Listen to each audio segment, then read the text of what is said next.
Hello and welcome back to Let's Build the 200 Subscriber Special as we continue with the second part of our big long test. You can see we're kind of picking up from where we left off. We're probably going to play till around 6-7 Zulu, 600 700 hours Zulu, because I think by then most of the mission should have activated. Like, I believe, let me double check, but I think I set up a mission for, yeah, and this one's going to activate with a time on target of 5:04, so in 2 hours, which means they're probably going to launch soon. That being said, there will be a couple differences going forward. One, I don't think it's going to make too much of a difference for this series, but I did make changes to OBS and how I edit video to try to make the videos a little bit brighter. It's still dark on YouTube, but at least you can see everything. Whereas before, like, it was just lost, and that's kind of part of the reason for that. I'll go into that on a different video later, but basically just HDR versus SDR, which was kind of annoying. But the other change is I was recently notified that Command Modern Operations is losing access to satellite imagery. Apparently they used, because this game didn't launch with satellite imagery, at least Command Modern Air Naval Operations didn't launch with satellite imagery. So you can see we still got something. It looks like they haven't fully removed it yet, but eventually at some point they added satellite imagery, but now the place they added it from wants to charge them like a ton of money, which is not worth it for them to charge. So they're probably going to look into maybe a one-time purchase from another group, but there won't be any live imagery anymore. It shouldn't be too big a deal for this campaign since we're mostly on the water, but just if the map starts looking different, that way you know what's up. And with that, let's dive back in. 15x speed. Okay. Alright, everyone's moving now. Perfect.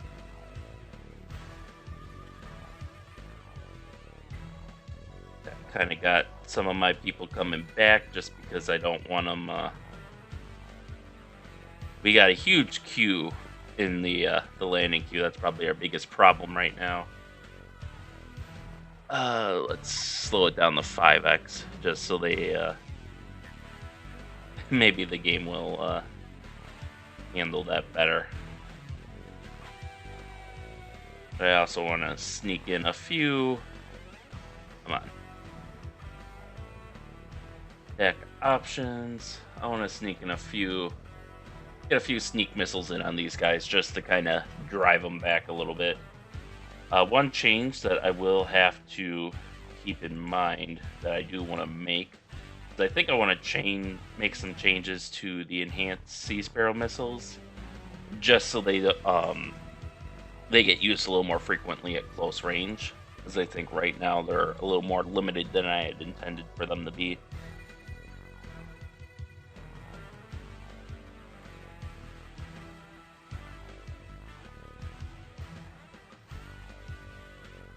There we go. I'm not expecting these to kill, mainly just to drive them back so we can... I don't want them going after any of our support aircraft, and I want to be able to keep landing our gajillion fighters.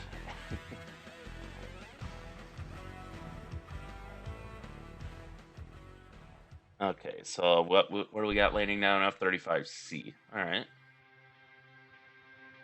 Some of them are getting a little low on fuel, too.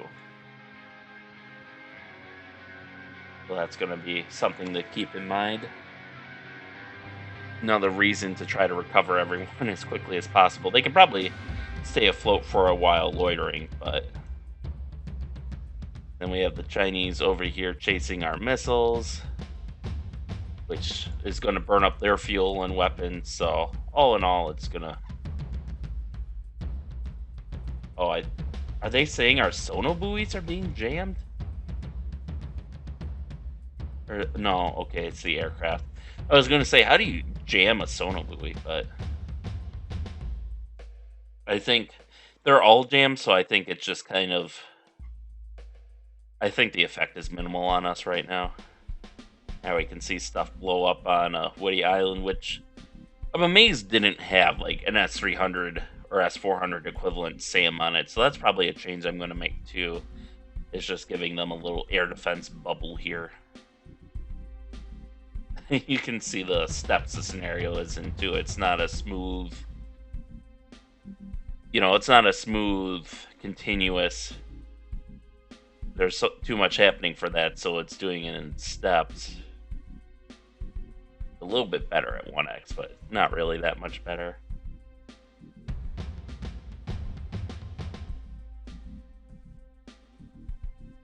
Okay, this one's going to the control tower. Oh, they have two going to the control tower. Alright, I guess screw Woody Island. Well, at least they're going to be out of the fight. I could have sworn I sent some Tomahawks to attack their the mobile targets that we see from sat imagery, because those are supposed to be the anti-ship cruise missile launchers, but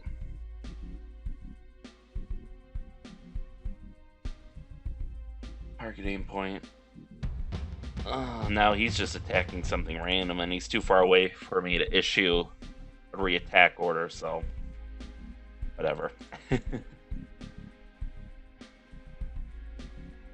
Yeah, I don't even think we can really get a damage control assessment there. Meanwhile, these guys look to be still going on passive, and oh, what do we got here? Missiles? Oh, those are okay. It's just them launching on our Tomahawks going to the mainland. That's fine. I thought that was like a jamming vector at first, and I was like, what the hell is going on?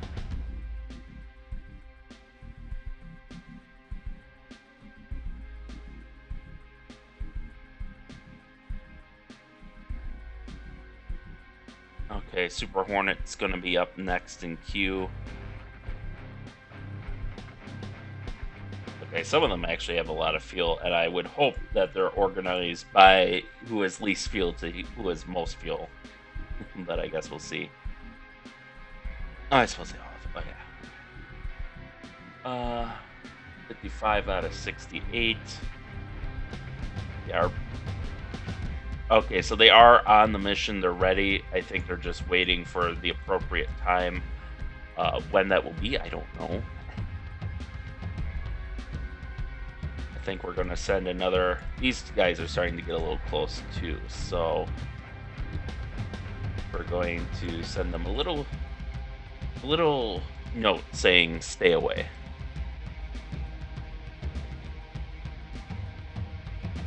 And I think once we actually land our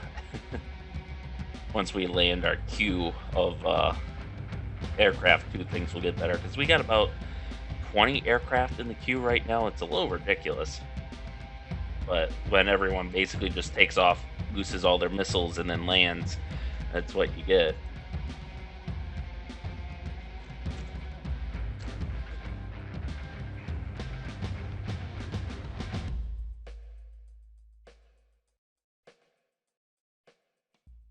So these should ensure that, we got more fighters coming, but these fighters that are coming from further away are going to have a lot less time on station than the ones we've been fighting, so they'll be less of a threat, especially with how they got some FC-31s out there, apparently. As much as I'd like to take those down, I'd just as rather they be tied up fighting these missiles and not doing so well, apparently, at it.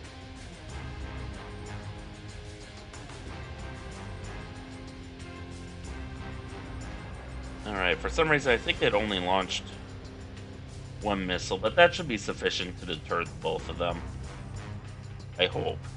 Because they shouldn't be smart enough to figure out which one the missile's going for.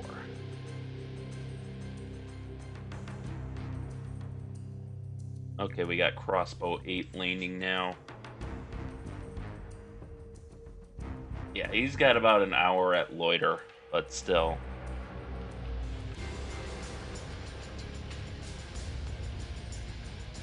We're getting there. We'll work our way through them.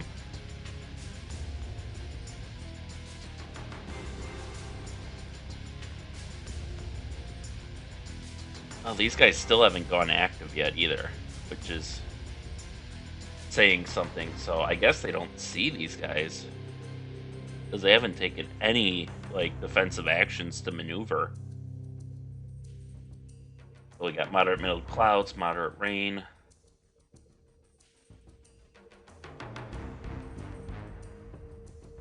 Oh, these are way above them too. That could be another reason. Look, they're almost at 100,000 feet above sea level, whereas these guys are at 36,000. Yeah, now he might. He's kicking in the afterburner. He's already at military thrust, probably, or close to it. He's almost at the speed of sound. This guy's kicking the afterburner. He's trying to turn away.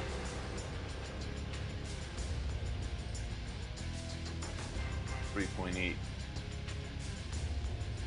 Excuse me, Mach 3.38. So that's another change that they made in an update. Is apparently before the simulation wasn't really properly handling lofted missiles, which is what most modern air-to-air missiles are. They basically loft way up high. They go to the predetermined point, and then they basically pitch down and dive in on the target. That way, it gives the maximum range and conservation of energy for the final engagement phase. So, at least most long-range missiles, I should clarify, most modern long-range missiles, the AMRAAM works the same way. I'm sure the Joint Air Tactical Missile, or whatever it's called, the AIM-260, will work the same way. These ERAMs work the same way, as you can see. And basically, the game wasn't preserving enough of their speed once they pitched down. Whereas now you can see they're out of fuel, but their speed is decreasing rather slowly. It's picking up because they're getting into denser atmosphere, but they are pitched down, so it probably won't be enough to hit these guys. As you can see, it's decreasing rather rapidly, but okay, and even these guys kind of pitched away too, so they're kind of at the edge of our engagement zone, and I'd just as soon keep them there until we can launch our reserve fighters in 3 hours, give or take. Okay, we got an F-35 landing. Now, I think most of them... Yeah, now we're getting to the point where they have like 1/3 of their fuel reserve remaining, so it should be a less dire situation. Yeah, I think these guys are going to be able to successfully drag them out. Their speed is declining, so their rate of closure is decreasing. So these guys will be able to pull away. Now they've finally gone active, or at least this one has, but yeah, it's too late. He's got no thrust left in him. And like what? But it's pushed these guys away and made them burn up some of their fuel. So to me, that's worth spending a few missiles. Just like how these guys are probably going to unleash all their loads on our Tomahawks, and then they're going to have to chase down the ones they miss and then go back to base, and that's how I like it. It gives us a fighting chance.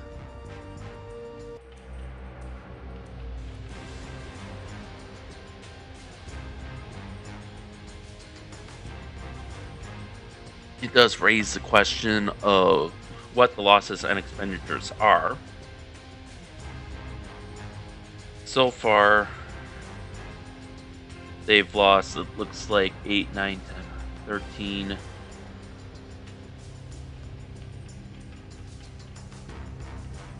29, 29 land-based fighters, and another 10 from their carrier. So,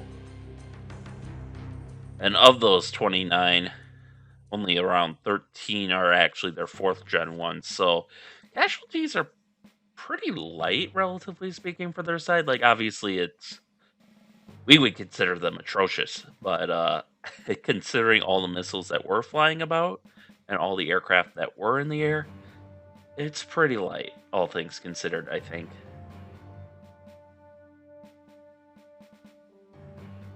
Okay, we are still going. I want to boost the speed up to 5x, even if it doesn't really make things that much faster, but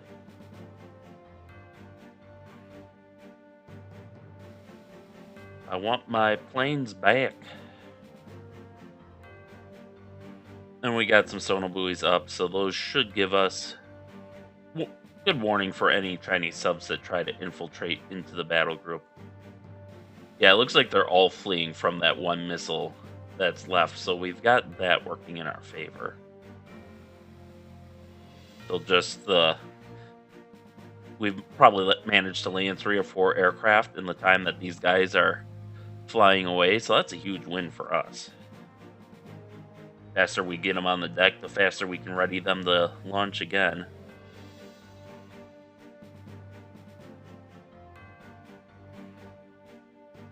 Short Sword 4 is making his approach now.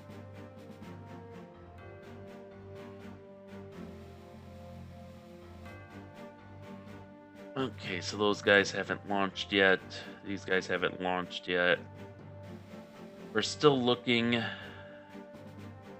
at probably 2 hours until the earliest of our fighters can be back in the air.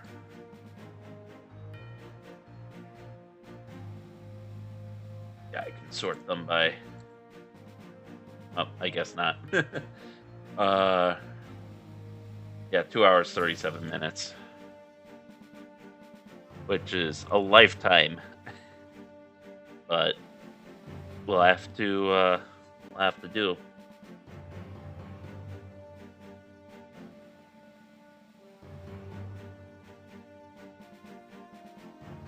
Still nothing much to do now other than kind of just let things play out. As the Chinese expend their missiles and return the base, that should, and as our own fighters return the base, it should speed up the simulation, I'm hoping, but we'll see. Oh, okay, one of our one of our destroyers launched another missile, it looks like, which I am perfectly okay with. I was just thinking about launching another one because I saw they had turned back towards the carrier group. It's not going to hit, probably, but again, the goal is to keep them back more so than to destroy them at this point in time.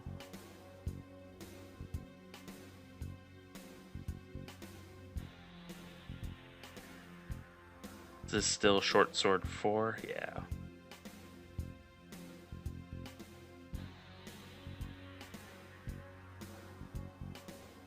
And just think, this is supposed to be the, this is the Ford class too, so this is supposed to be, like, have better aircraft handling and stuff than the Nimitz class and the preceding classes of super carriers, so if it takes this long, imagine how much longer it would be with the Nimitz. Alright, and it looks like our inner ASW perimeter is about when these run out of fuel, so that's, excuse me, a good reference point for us. Like, if they get within this, we can probably guarantee a kill. And then, like, maybe out to here, we can make a likely kill. And while we can technically reach out and touch to here, we're not likely to get a kill at all.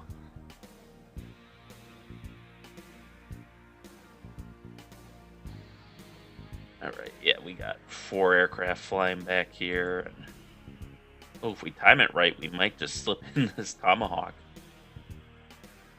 These guys all seem to be a little confused.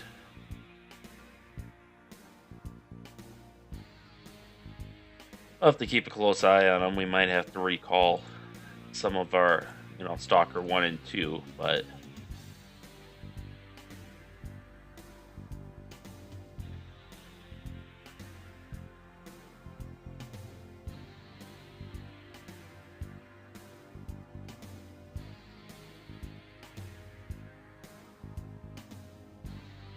Still short sword 4, okay.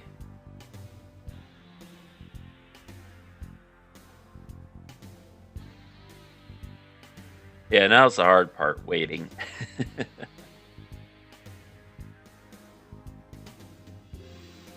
But we aren't seeing any massive launches from China yet, so I think what did I set theirs to? Their second stage is going to be like around 6 o'clock, I think. We can switch on God's Eye view here for a second, which, yeah, they haven't launched really much at all. We've got some drones and airborne reconnaissance aircraft, but it shouldn't affect us too much. I still want to know where those... I swear I had subs placed along here. They aren't, like, in the battle group, are they? I'll have to look into that, because I swear I had subs, diesel subs kind of placed here. And we didn't... Nope, that's not what I wanted.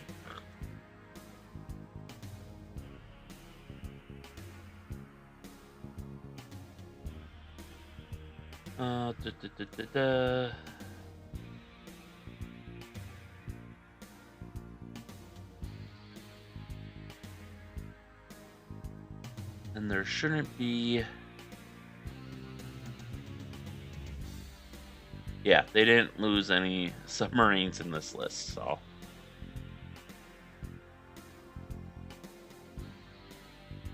Actually, what's the... Does the game have auto... Okay, it doesn't really...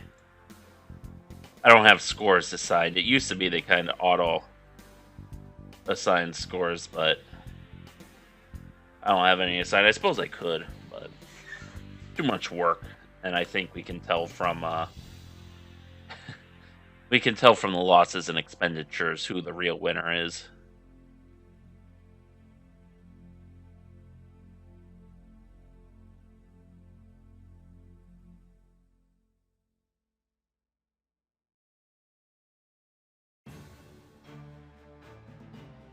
Okay, I think some of these guys might be pulling back due to fuel concerns. So that should give us even more leeway.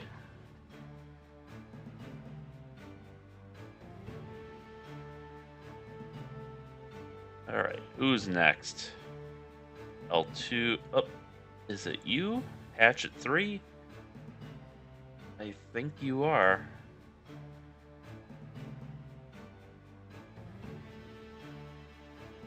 Yep, sure looks like it. And then after him will be Short Sword 1.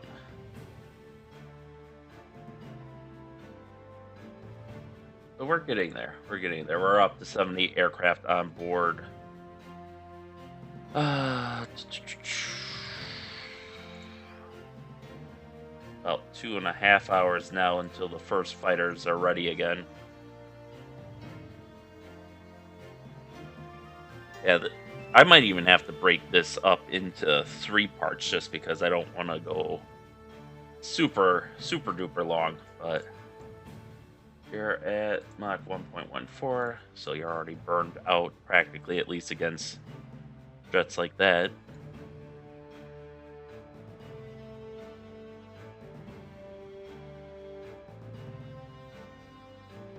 And it's starting to look like some of our Tomahawks are going to make it through. Like, they've got these 2 guys coming in on this group, but they're going to miss these. These guys might catch them if they have the weapons and fuel left, which I don't know if they do. And we've got 2 Tomahawks coming in on this, which is one of the land-based EW sites, so that could destroy some of their ability to get radar coverage on us, as well as their ability to interfere with our sensors.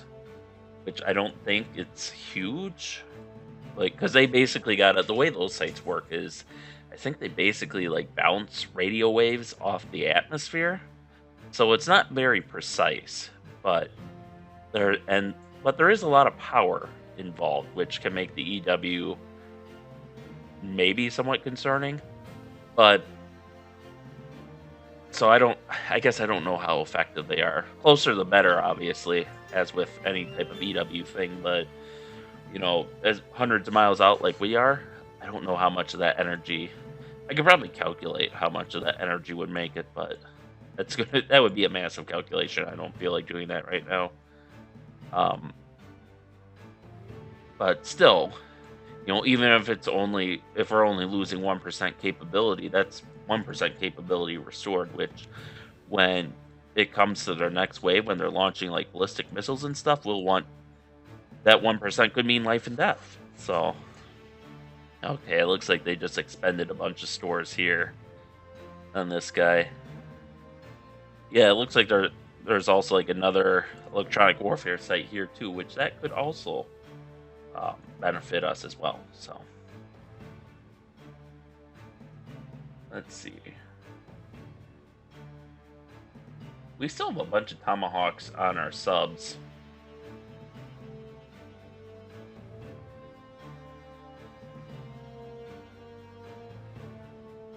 Which, I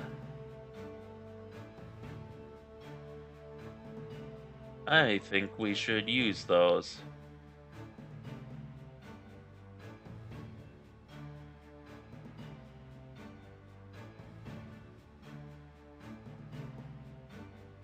Alright, in that case, bring yourselves up the periscope depth, if you would please. And then we can put you back down to, what's the depth here? Deep enough. Negative 12,000 feet. Probably stick them below the layer. Oh, what I should do though is,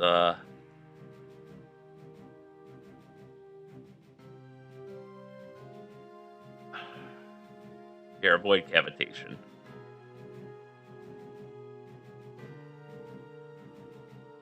There, just because I don't want them cavitating when they come up.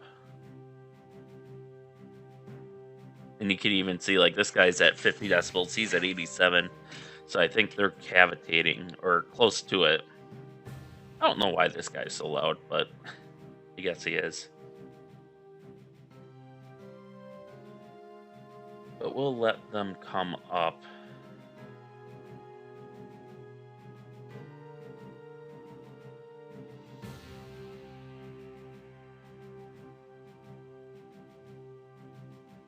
And we will fire one more ERAM to keep these guys back. That should be enough, especially once the subs come up. I'm probably going to lose. We have, what, 60? 80 Tomahawks, so...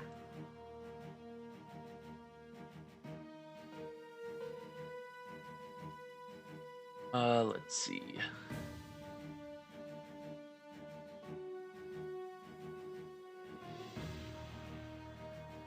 $20, $40, $60. Man, these guys are basically like mini Ohios.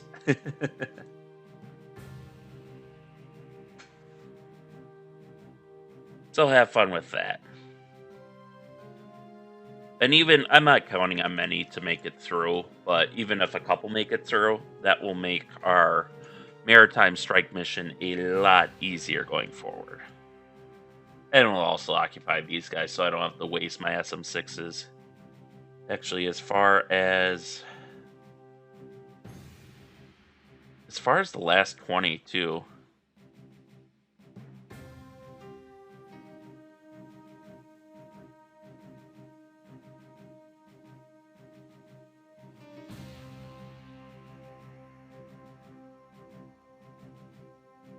Let's hit this base again.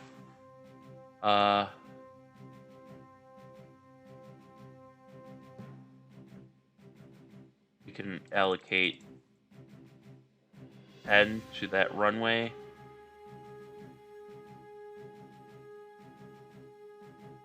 And 10 to this runway grade taxiway.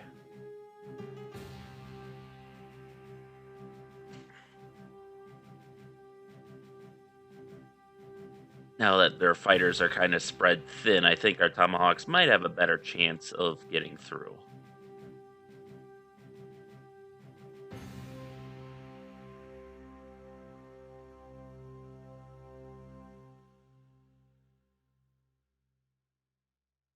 And every base we take out of action makes our life easier.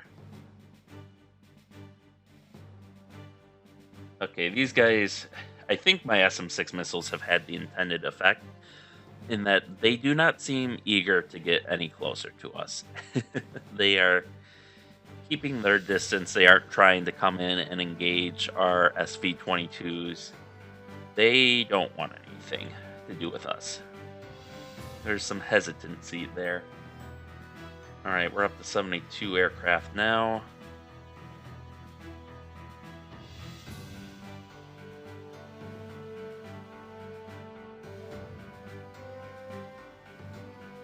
Let's see. Yeah. I wish I could just always have these, like, save this view, because these are, like, the only aircraft groups I really care about right now. Already, 2.5 hours officially for... Oh, they're doing internal only on him. Interesting. I don't know why. Fuck it, it's fine. That'll make them stealthier, so... I really don't like that the F-35Cs can't... Or, well, the F-35s in general can't carry, like... If they could do 6... Like, 6 AMRAAM equivalents and 2 Sidewinder equivalents internal, that'd be awesome. But I think, like, the F-22 is barely big enough to do that, so... Ooh, they've got ASW helicopters here. They probably won't, they won't be able to find our subs, but they, are still targets of opportunity, as it were.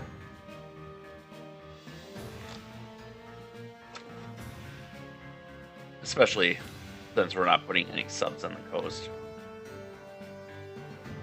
Alright, they knocked down another missile here. Fighter attack multi-roll. Are they using guns? Still. Yeah, they're trying to shoot a town with guns. Oh, so they are running dry. That, and they're probably... Yep, Mach 1.4, so they're afterburning.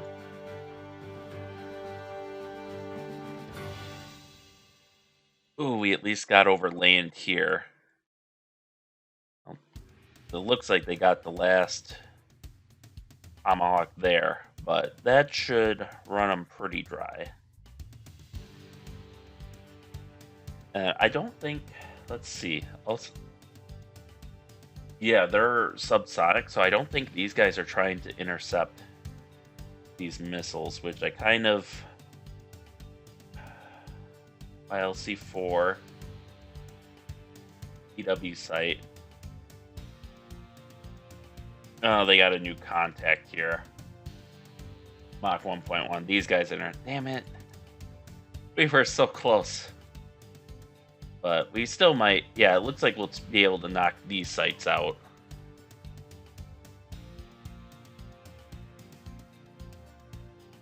Actually, did I put... I don't think I put... I think that was a paid feature, right? And so I didn't put any... Tomahawks. Shit, we still have Tomahawks. Oh, that's news to me. Oh, that's right. They weren't ballistics. They were hypersonics. And that's why they were a paid feature. Okay, they're launching a few more SM-6s that I'm comfortable with, but whatever.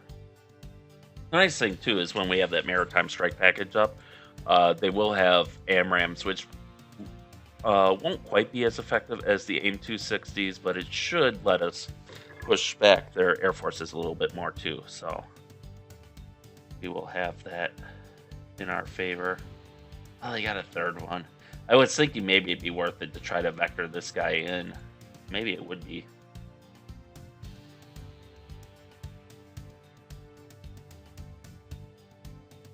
He's too far away. He can't receive our signals.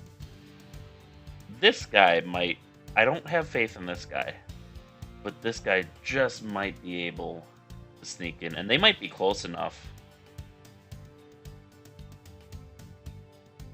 Oh yeah, they're within 100 meters of each other.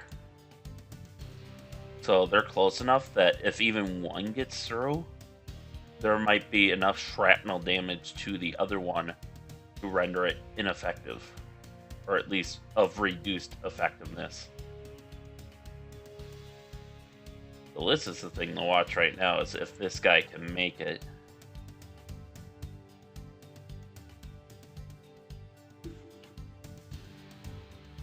Too bad they can't go any faster, but hey, that's why we're working on hypersonics, so.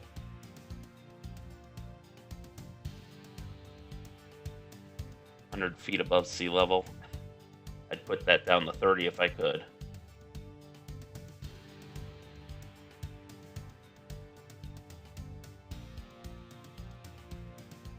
Alright, so these guys are... It looks like they're maneuvering in for this guy, which, you know, I already assumed him as a loss. So if they spend their time on him, that further increases the probability that this guy will make it through. As it is, he's what, 3, 6, 9, about 12 miles out.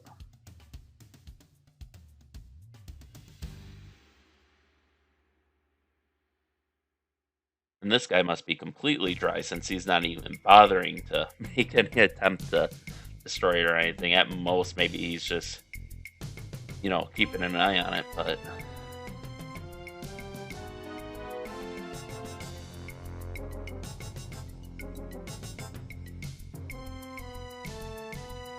Alright, he's almost at the handoff point where he's going to basically use its onboard targeting system to home in for the attack.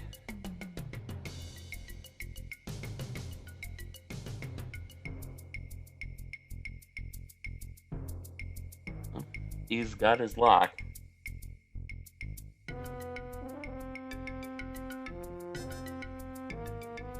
Alright, he's pulled up to about... Yeah, he's 105 feet above ground level now, which results in him being about 100 feet above sea level. Are these guys actually trying to follow him in? He's close enough. This might work out in our favor if they're still trying to pursue him, and they're ignoring him. Then this guy's gonna hit his target. They're gonna overshoot and have to turn around. And oh, okay, they got him. One could hope. But now we're like 5 miles out. And we can do like a mile a second almost, so. I think this one's gonna slip through just barely.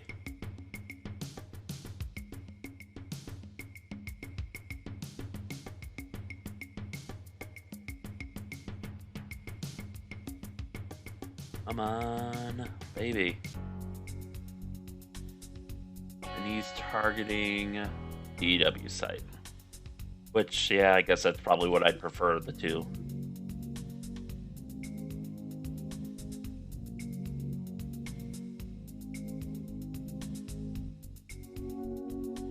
Oh, yeah. And I think we got some shrapnel on the YLC-4.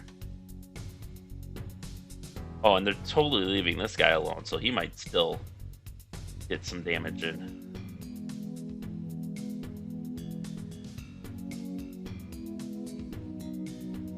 Alright, it looks like our submarines have launched all their Tomahawks now, so we are going to go just under the layer, cruise, and avoid cavitation.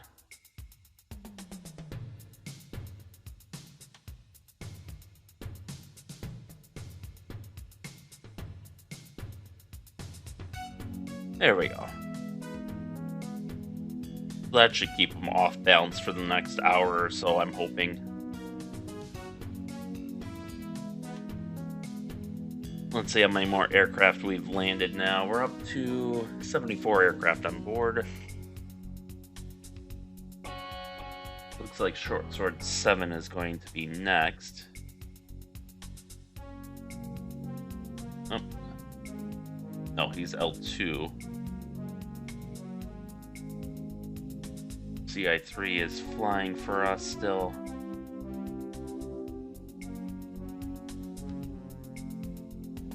Let's see, do we have aircraft preparing for their strike missions yet? It does not look like it.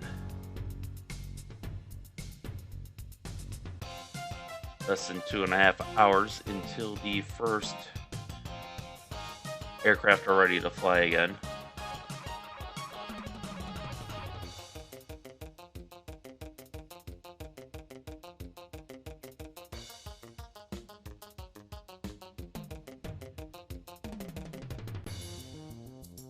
Probably send one more batch of missiles just to keep them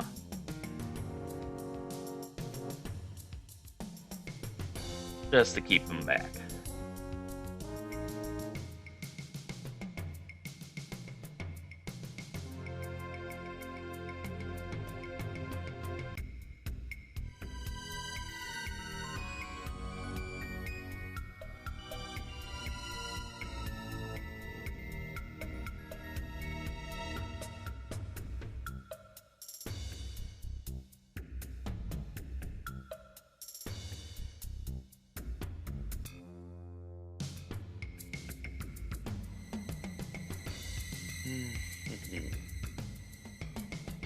I'm really tempted just to launch those F-35s separate, just to knock out some of those helicopters, but I know that'll only create a temporary window because they have more helicopters ready to replace them, so it wouldn't be worth it.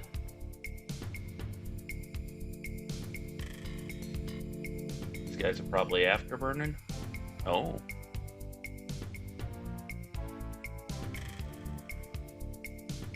They aren't going to catch up at that speed. Oh, maybe they will.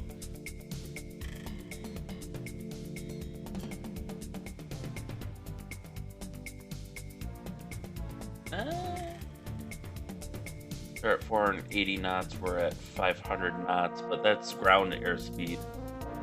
I don't know if that's ground or airspeed, but still. Oh, we might actually be able to take this place offline, which would be great if enough get through.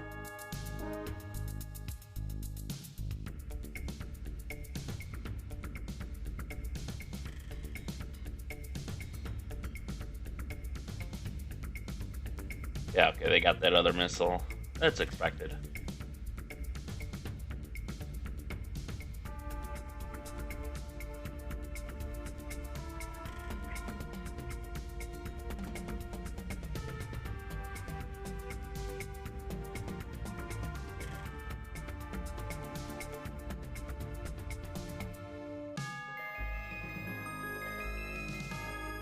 Alright, so these two should keep them off balance, and then they should focus their attention on these missiles, which should blind them to these missiles until these guys pick them up.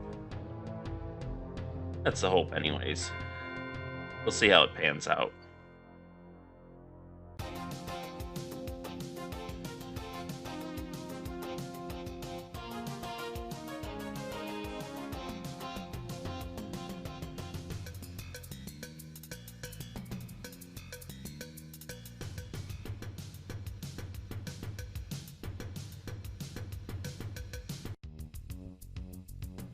Let's see, what's their time on station? Kinda curious. We do have database information on everything.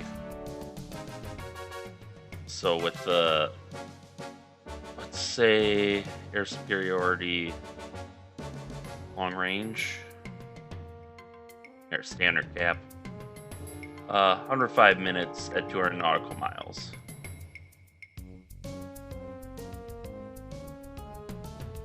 They're closer to 150 nautical miles, I think.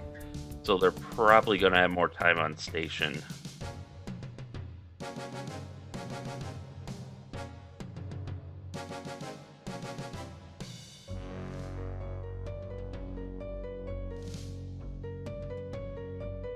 Alright, they aren't getting the message, so Bedford. One for each, please.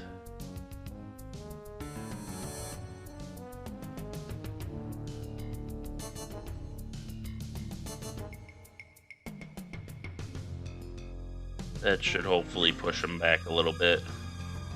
I'm not too worried for the missiles. I'm more worried for the helicopter that they're getting close to.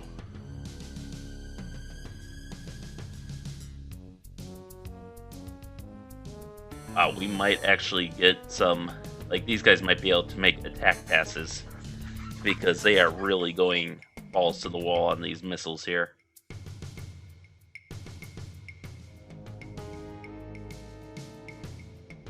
He's speeding up, punching in the afterburner at these short ranges, unless these are semi-active homing, which I don't think they are.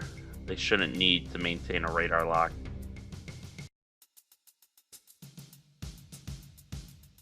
Meanwhile, we're still at Mach 2, almost Mach 3.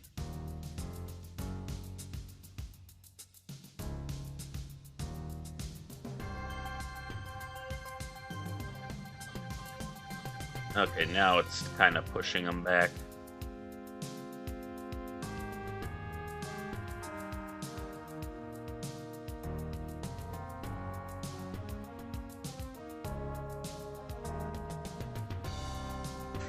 If they had kept going in, I think we would have had some engagement opportunities, but yeah, now our missiles are just too slow.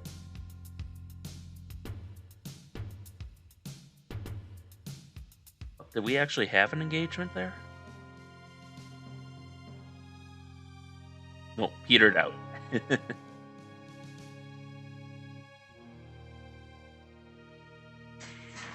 Well, they're going to turn around right into a new wave of missiles, so we'll see how that pans out for them.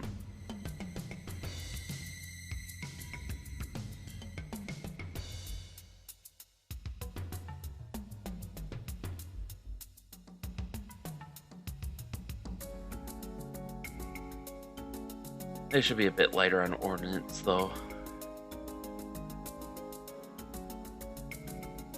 These guys are going subsonic now.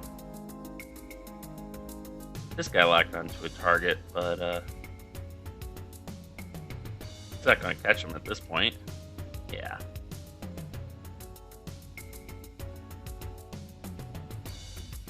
How are they firing infrared missiles that these guys are performing so badly? Oh, they have active radar seekers. Interesting.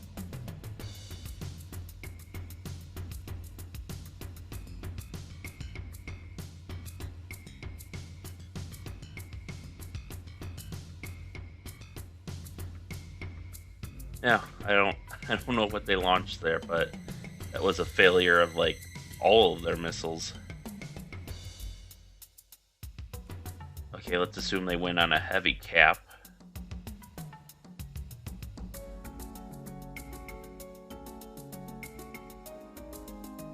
EPL-12s. They should have late 90s radar seeker, 14 seconds of rocket fuel with a flight endurance of 90 seconds to a range of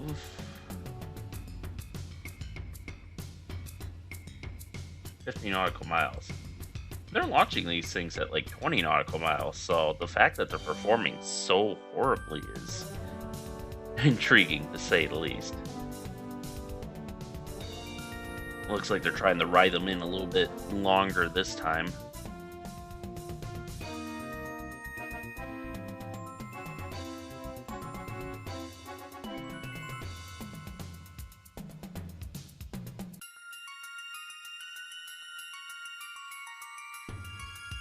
It's at about 20-mile separation now.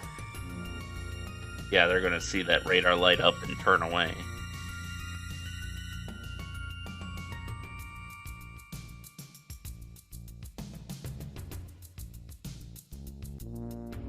burning off a lot of his speed, though, so he might be leaving himself vulnerable to an attack. We'll see here. Give me the raw.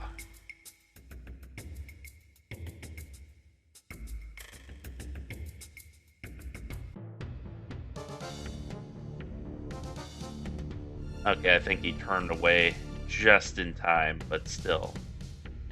Huh? Maybe not.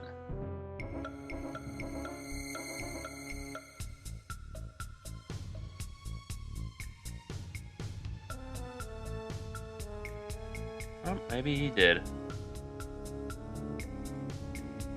Yep, he did. He's not going to be able to catch up with him now. But what I like here, we can see, okay, so they have a base probability of hit of 90%. Adjusting for speed, that drops to 63%. Adjusting for the target signature, basically how big the radar signature is, that's minus 5% because of the technology of the Seeker versus the size of the radar signature. They had almost a head-on, so that, where we had 63, 58%, that drops to 49%. So they actually did take out one, because that hit, and we can see we have advanced early 2010s jammers versus late 90s of the PL12, so we have a 30% chance of jamming.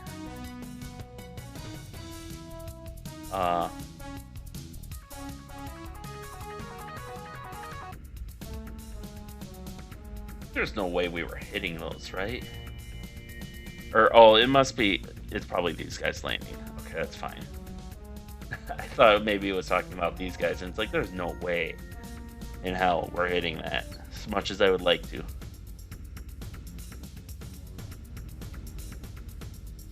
Alright, our landing pool is getting smaller. It looks like we're down to maybe 11? 1, 2, 3, 4, 5, 6, 7, 8, 9, 10, 11, 12 aircraft.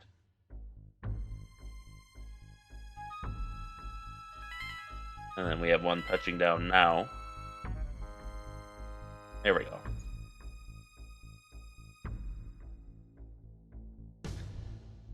We're getting there. We're getting there.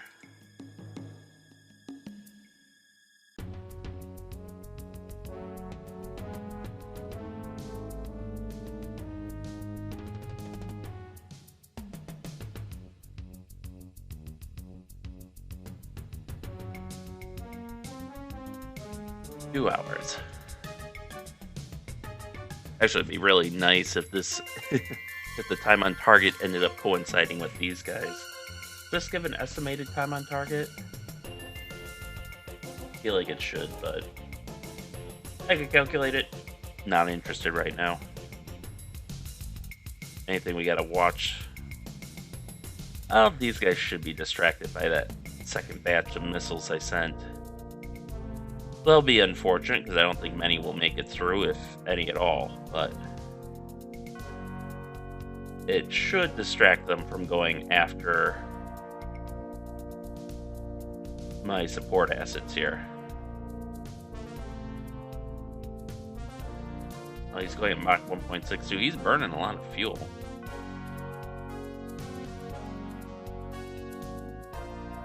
I suppose just to be on the safe side. Let's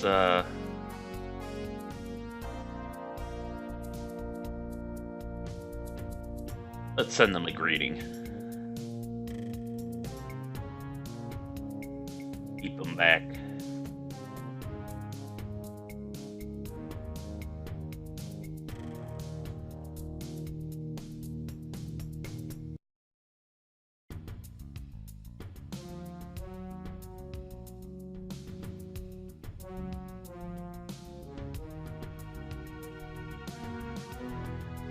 On my own curiosity. Oh, we have some, we had some targets, some Tomahawks get through here. I don't know what the damage is, and we won't know until the next satellite pass, but I do want to just switch to the Chinese side here it looks like we got a hit on the airfield itself. So they have... Okay, so they had some... What are these? J-16s here. And it looks like a bunch of them are ready for their second strike, and the others were contributing to the their basically air offense mission. It looks like one's damaged because he's reserve available, which I wish I could look at the unit to see what damage he has. As far as air facilities go,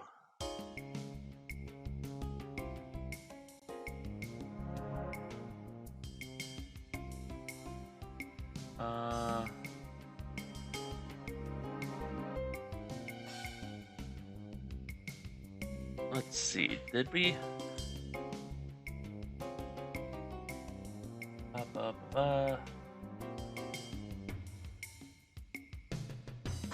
Yeah, the runway's damaged, so I don't know.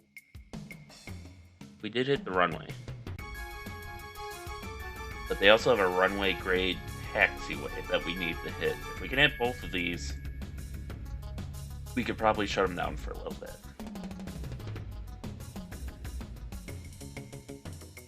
Meanwhile, oh, this guy...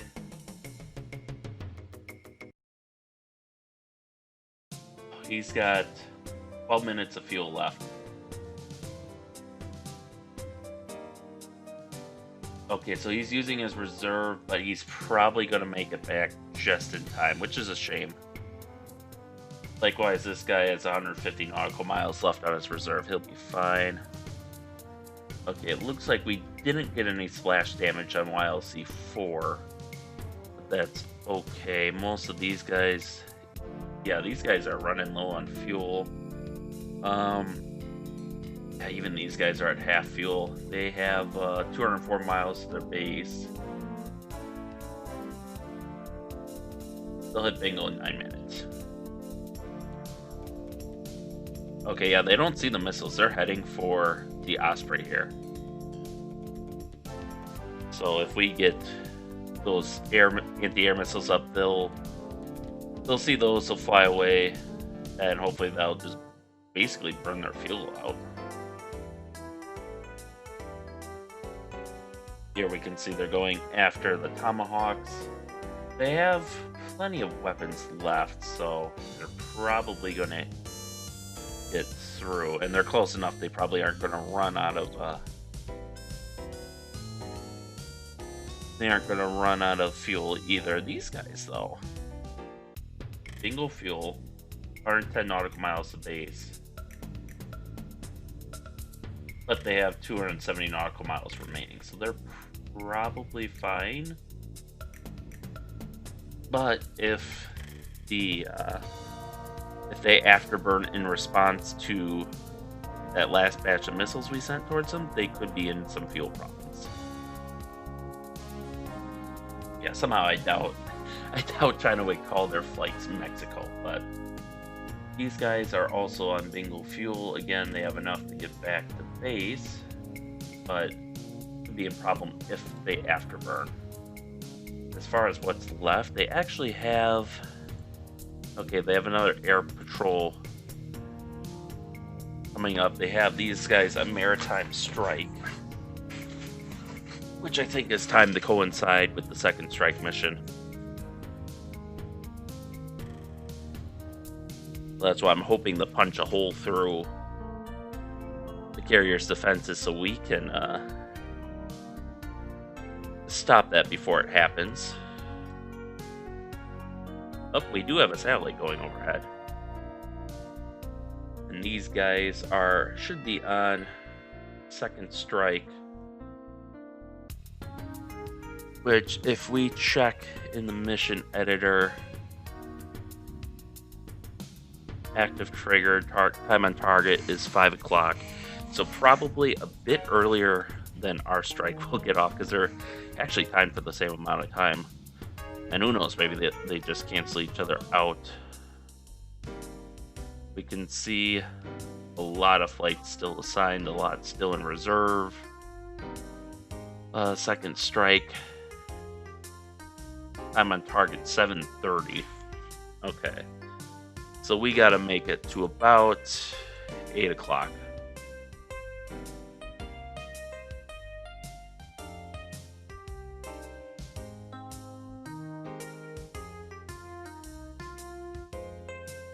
So it's really going to be up to, we'll see how these Tomahawk strikes go down.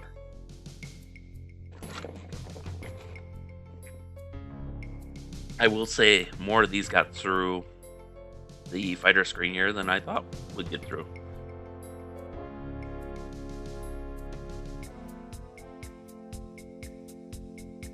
Okay, we got at least one going for the runway grade taxiway. I think the rest of them are hitting that runway grade taxiway. They're not in range. I can't retarget one of them to the airfield, but that could shut that base off. Unfortunately, we won't trap a lot of aircraft at the base since I think most of their flights are still in the air. But we will be able, we'll keep those from taking off, and the others will be forced to divert to other bases. So it's not all bad.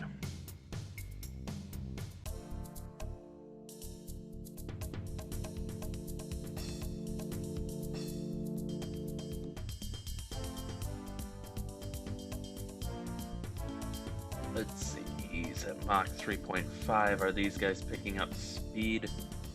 He is not. But I don't think he's got enough juice in him left to catch him, even if he doesn't speed up, unfortunately.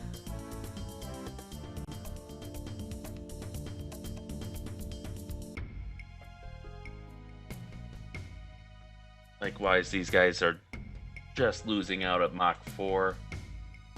Oh, they're still climbing a little bit. But, these guys are afterburning. They'll be on bingo fuel soon enough.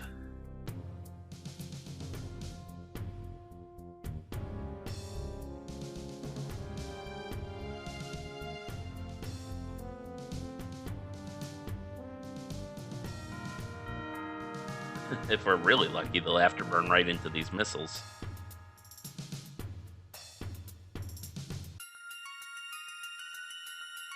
Okay, now they're pitching down. They might see these missiles. Kinda close. So there is a chance of that. But they probably got tunnel vision.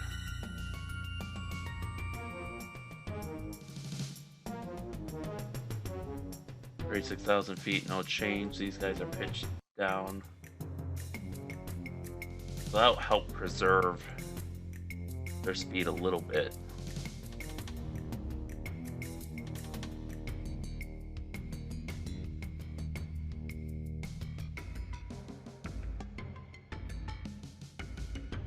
Are these guys seriously just going to go balls to the wall? Trying to take out anything of mine? Mach 3.5. We're at Mach 1.6. That's a pretty fast closure rate.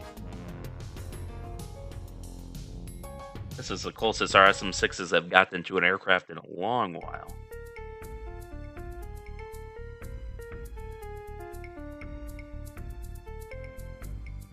And they're not moving to... Up now he's turning. You can tell the huge loss of speed there.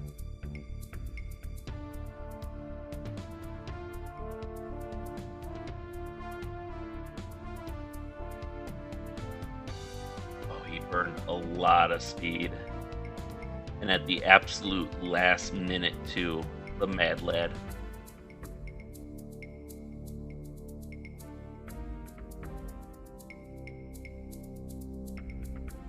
I think we'll launch another 2 missiles just to be sure. But that will hopefully be oh, they're out of the DLZ range. Okay. Yeah, this guy looks like he's about to peter out.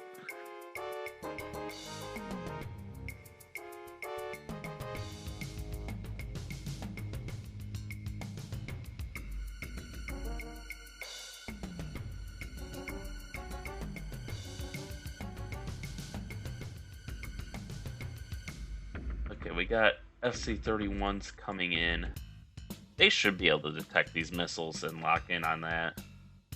Alright, we got 2 more J-15s coming out. They're going to go after the missiles and go back. I'm pretty safe, and I feel safe in assuming. Okay, yeah, now these guys have locked onto these missiles, it looks like, and not our support aircraft. Likewise, I think these guys are going to engage these missiles. These missiles have a chance of getting through. If we could knock out another base, that would be fantastic. We might lose these missiles because of, I think they were in the process of launching an aircraft. So runway grade taxiway, that's probably going to be this here that they could use as a runway in an emergency, but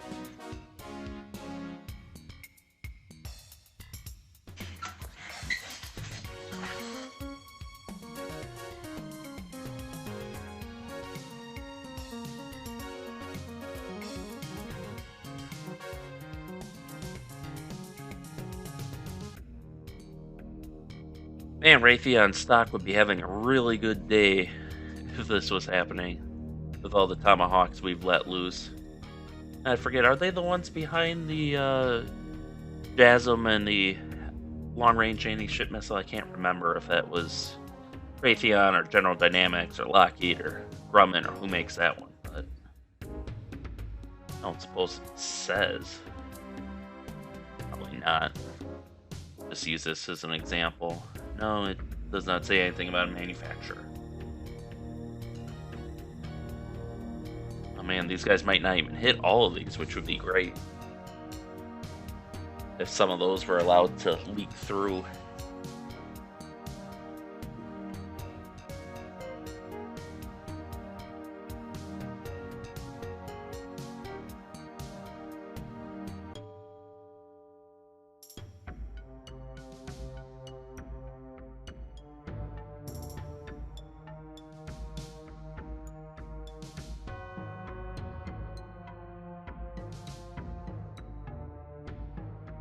That's CI? Okay, that is CI. Oh, it's such a thing of beauty to see we've recovered most of our aircraft now. Okay, we got another one touching down. And we got 8 more in queue.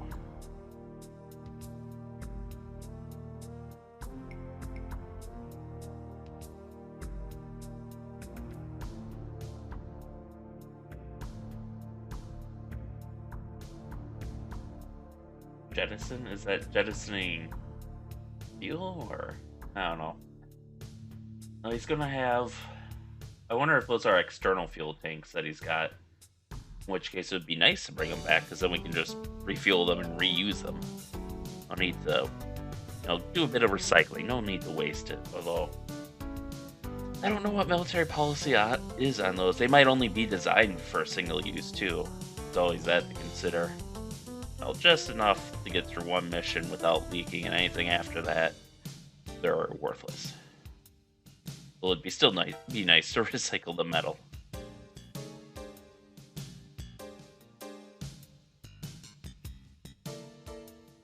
There we go, recovered.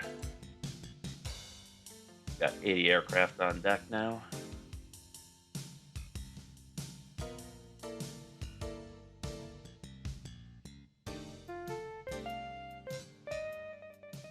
So these are the guys that are going to get through the most. We'll see what they end up hitting. But that explains why why these guys are having so much trouble just hitting our Tomahawks, let alone anything else. Is because the jammer versus their sensors has a 1 in 3 chance of jamming anything that makes contact. So that basically means that they have to fire at least 2 missiles to confirm a kill, if not more. If we're basically jamming 33% of their first volley.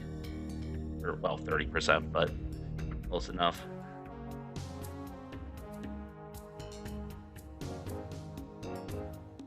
Although the engagement logic of those missiles isn't helping a lot either, how they kind of just ride along the side, burn out their fuel, and then come in for the attack. That was really weird.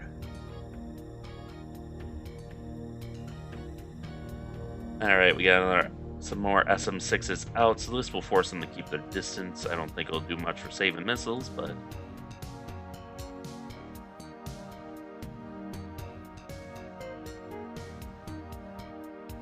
these guys are about to cause some damage.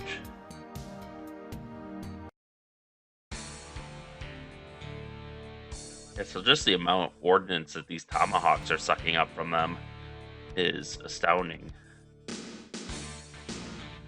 I assume these guys will start firing soon too, now that they have their radars engaged. That was a little ridiculous. I'll have to make a note of that next time, but there's a lot of notes I need to make, so...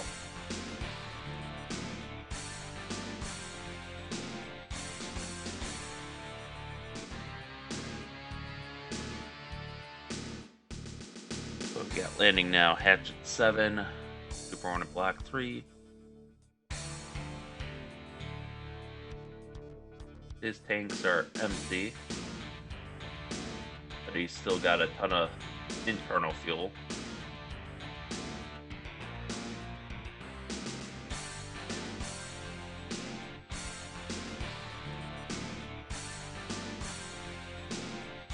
They must have shot their load already if they gotta get in this close to keep the offensive on.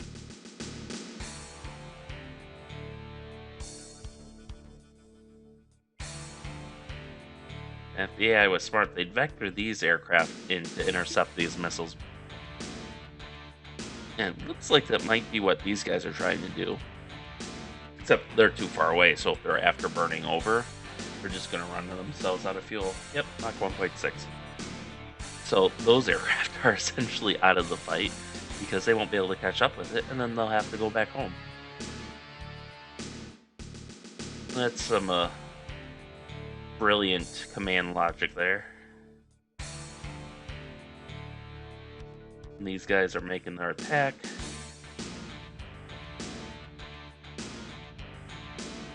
Oh, they do have a SAM system here, but I'm not sure. Obviously, they weren't able to stop the last attack, so we'll see if they stop these guys, but I know I can't see them, but the Chinese can. They do see the missiles.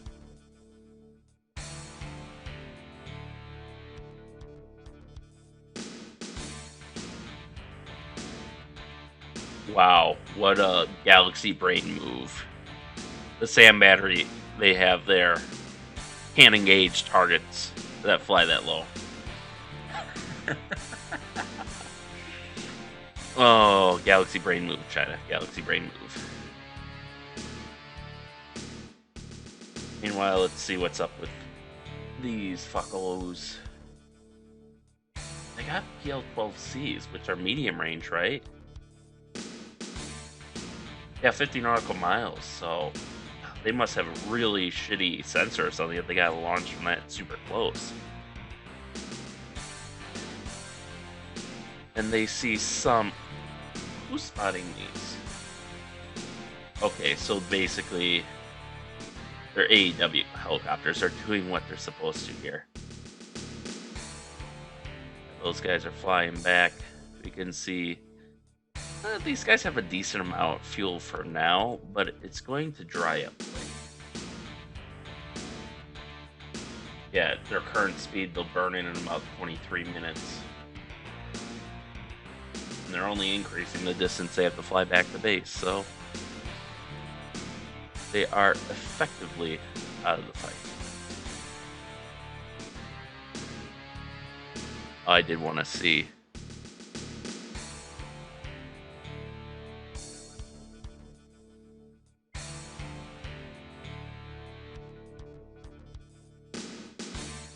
Yeah, they can't even effectively track these missiles at this altitude.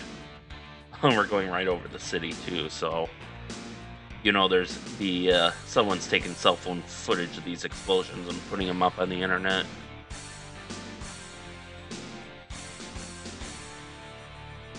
And a few days later we get the satellite footage.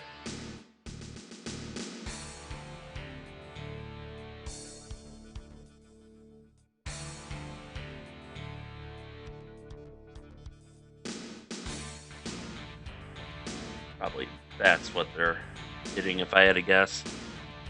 Or is that the tarmac? No, I think these guys would be the tarmac. Yeah, it's this guy. Belated! Ooh, collateral damage on the tarmac there.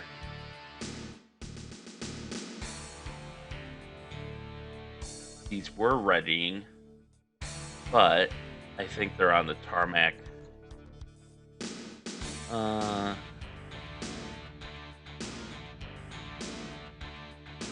it doesn't say. Interesting. I think these guys are damaged now. Well, that's cool. It tells you the maximum number of aircraft, I think, here. Or, like, at least in terms of, like, space. Like, obviously we have 8, 9, 10, 11 aircraft occupying 330 units of 4,940 units available.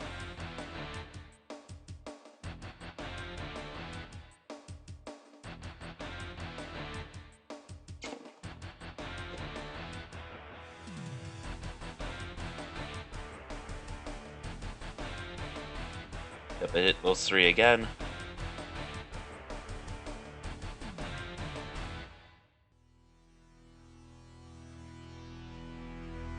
Here, let's see what exactly it hit. Yeah, tarmac, open parking. We can see this taxi grade runway is out. This guy's got 50% damage. Okay, all the aircraft are here, but I think at this point, I don't know if I could launch them if I wanted to, just because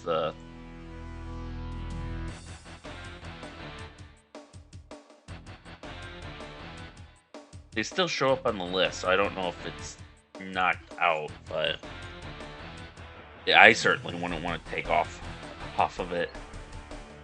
I'll tell you that much.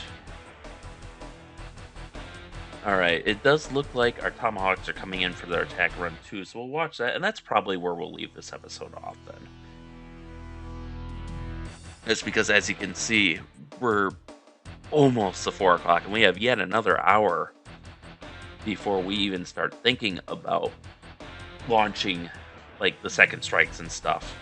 And another 2 hours before we can even start thinking about launching air assets again for, like, general air defense, so...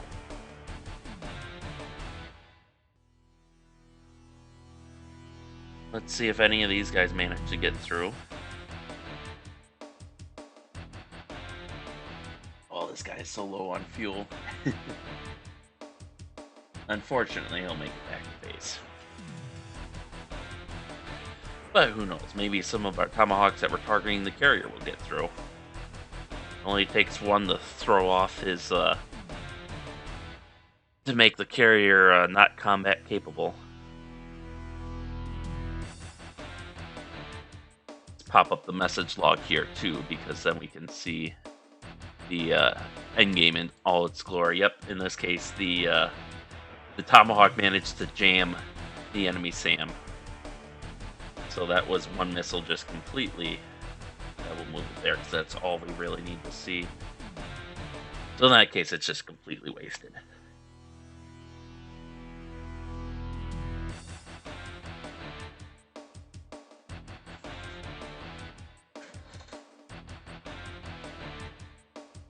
I'll just have to trust that the AI controlling the US right now doesn't do anything too outrageous.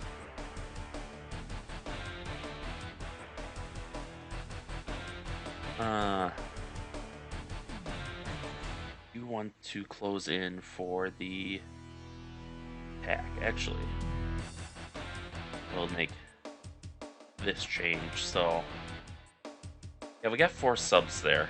I don't know what I was thinking. I must have rearranged them at some point, but I'm going to change that, I think, just so there's a little more action. In, like, this downtime, you know, we can let the hunter-killers work.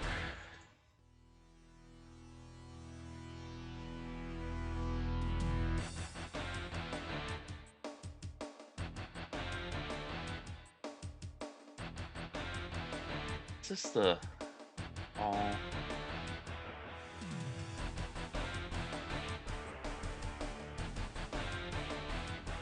There we go.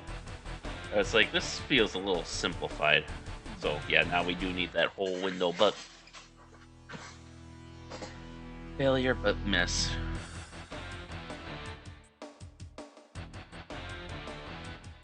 Oh, there we go. Our defensive jammer was able, on the Tomahawk, was able to save itself again. So they've just about eliminated this first batch of Tomahawks, but there's basically 5 more batches coming in. Jammed again.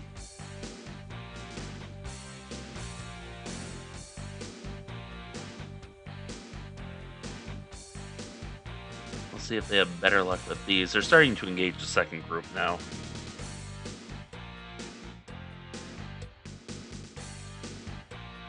Okay, they got that one.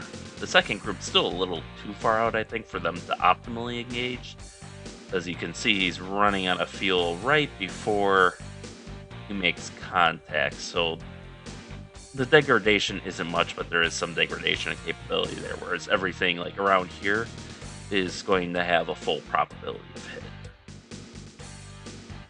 And since we did manage to knock out one destroyer in the first round, they do have less missiles to defend against our multi-pronged Tomahawk attack. But they got some good hits there.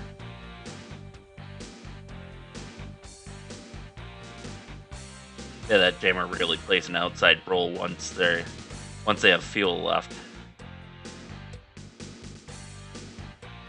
Yes.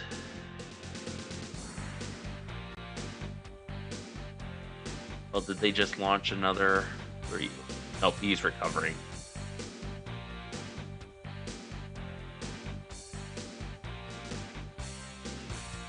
He's certainly got plenty of missiles there. Where are you? PL-12. Okay, he did launch someone. Someone's launching air-to-air missiles. It's probably this. Oh no, it can't be that guy because he's got no fuel left. Gotta be someone they just launched.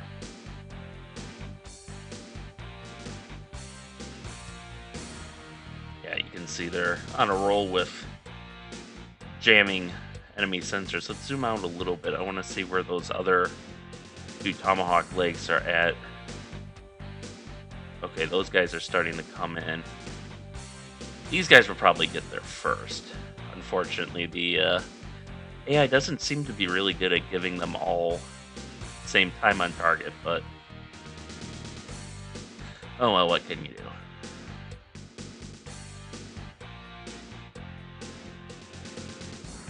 Okay, they have an aircraft going guns on our missiles. I don't see where that aircraft is, though. Must be in this mess somewhere. No. Oh, no. Should be there somewhere. Oh, you know what? It's probably these guys that are chewing up the tail there, so to speak. Just make sure... Okay, nothing of the Chinese is getting too close to our assets.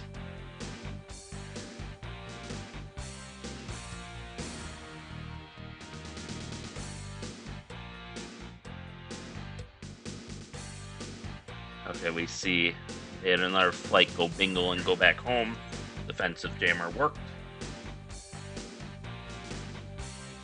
Okay, yeah, this guy up here is launching. Which unfortunately he still has 10 minutes of flight time, so he's not too worried about fuel at this point. Miss. They're going guns. So it looks like they'll defeat this attack.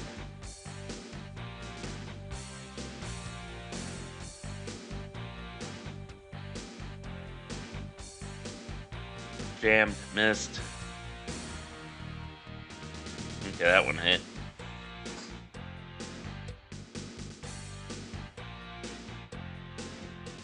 Miss.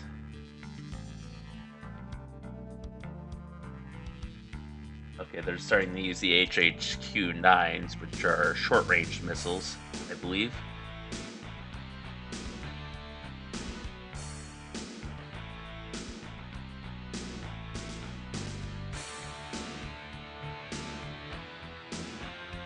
Alright, they got him. But we made them expend, well, these are from their aircraft, so it's not that helpful. But they did expend some extra missiles there. Alright, so these guys are all assigned to target the cruiser, and I presume these guys... Yeah, these guys are assigned to target the carrier. I'd just as soon have them target the destroyer. Are they within? Oh, they are within range. I can individually retarget them. Which I'll probably have the first half of them retarget for that destroyer. Because that will, if we get even one hit on that, it will make hitting the carrier a lot easier.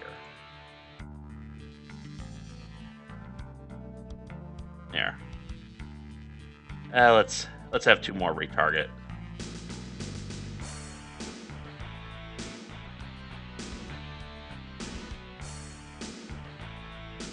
Okay, we're keeping the rest of their J-11s away a little bit.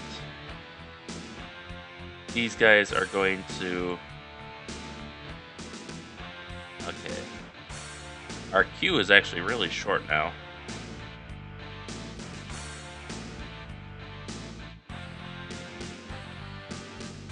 We'll have one ERAM to each of these just to force them back. I don't want them going after my support aircraft. Okay, these guys took a turn.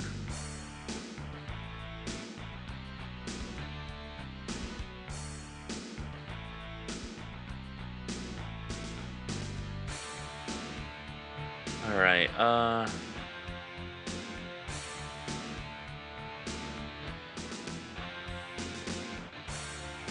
1, 2, 3, 4, 5, 6. Let's push these guys back. They shouldn't have a lot of fuel, I'm thinking. Looks like they finally gave up on chasing these guys, which... They have a lot of fighters coming in after them, but I think they just might make it. And it looks like these guys are still trying to land there, so I guess we didn't completely take that base out of action. Unfortunate, but I guess we gotta completely destroy the runway. Actually, you know what? Let's start retreating. Love the subs cover our retreat, but I can't enable that mission without messing, like the retreat mission, without messing a bunch of things up. But I think we're going to start forcing a retreat beyond their sensor range. Alright, things are gonna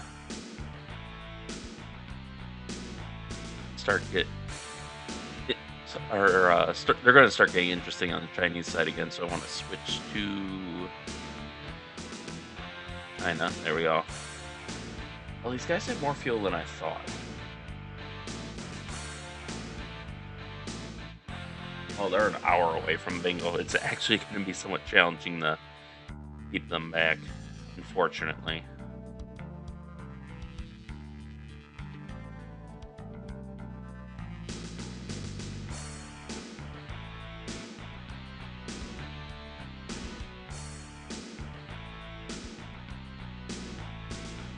Well, these might miss.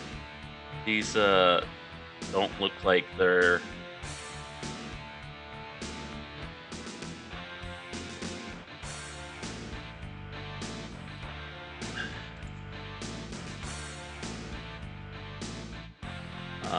Black Horse. Alright, I really hate how I can't just issue group orders to these guys to just plot course.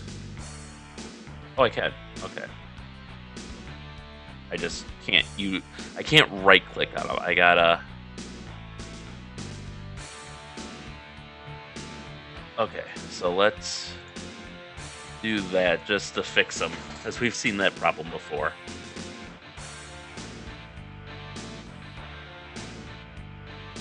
So this actually works out well, because then they're all kind of coming in at the same time instead of one by one like this.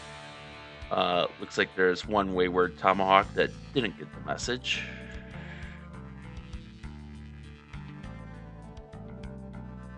And actually, let's plot a course here. And we're just going to have these 4 auto-engage this destroyer.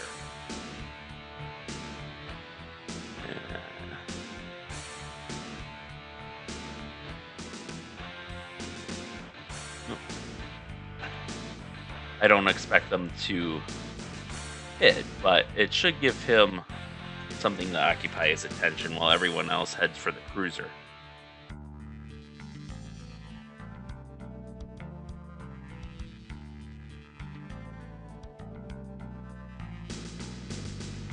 And again, if it does hit, that just makes our pending maritime counterstrike easier. Okay, it looks like these guys are... Oh, they're on flag course now. So, don't know what they're doing, but they're kind of fucking off. So, I am not going to complain about that. Are these guys out of... Okay, there's no way these guys...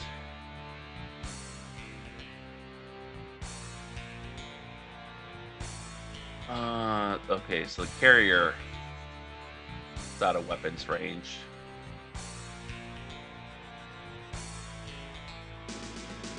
Okay, they have allocated missiles, so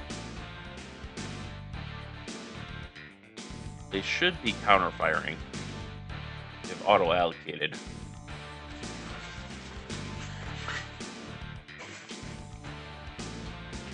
Oh, they just launched a fighter. Medium contrail detected.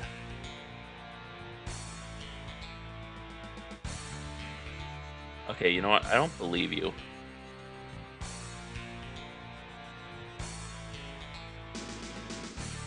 Auto-engage.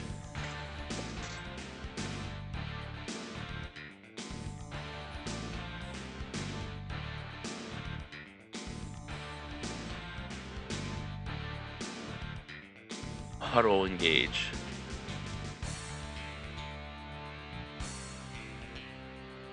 Okay, come on. This guy at least should be in range to fire something. Which destroyer is that? Probably guns range almost at this point. Target is out of weapons range slant.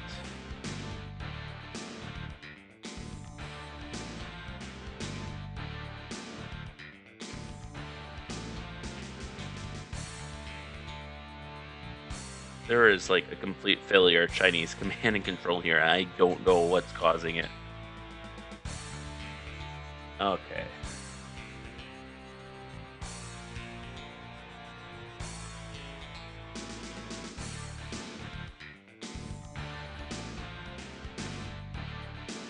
Oh, some of them, their 50 mils are on, or their 30 mils are on magazines. So they've expended them already. Okay, I'm just going to let...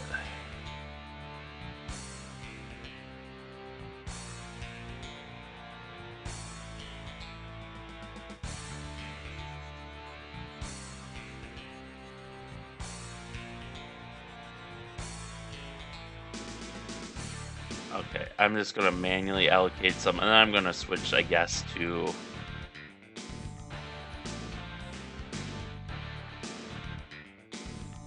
We'll let the CG allocate 1 salvo to each of those.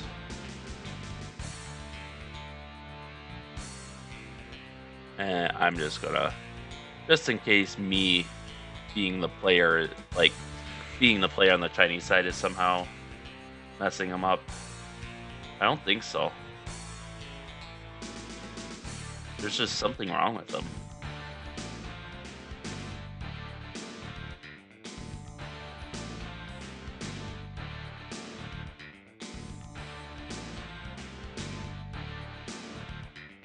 Okay, yep. There's no saving them.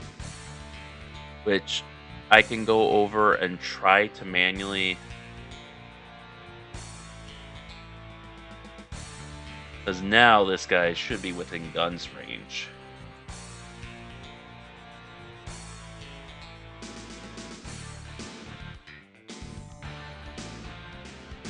Okay.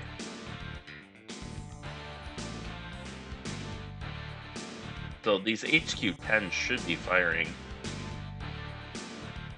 An automatic fire is allowed. So I'm gonna have to see if like there's some weird shenanigans going on there, but okay. She sunk. And if we're really good...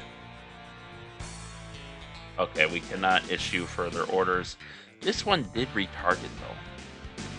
I think... Oh, actually this one retargeted too.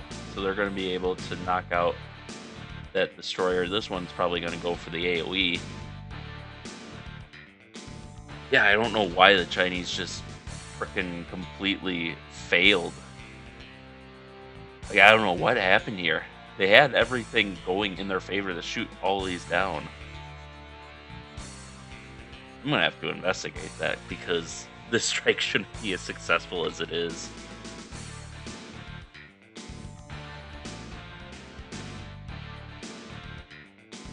I feel like shooting attack auto should like guarantee something should start shooting.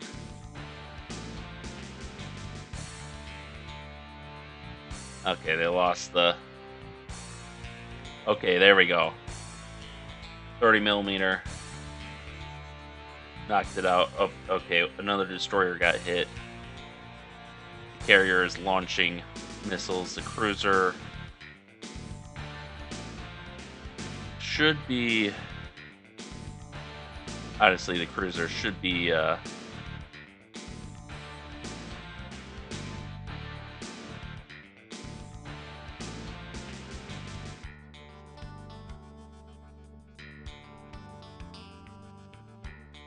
Yeah, the cruiser should be able to use guns. We'll see if they manage that. So all guns in the first three, or on the first one, and then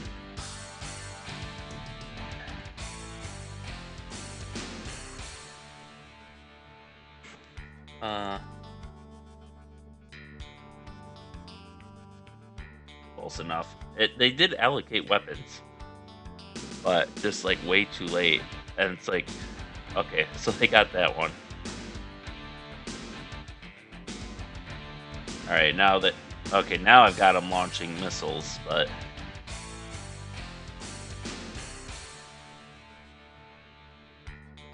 okay, there goes the destroyer. He is shooting guns, but they aren't enough. Destroyer sinking.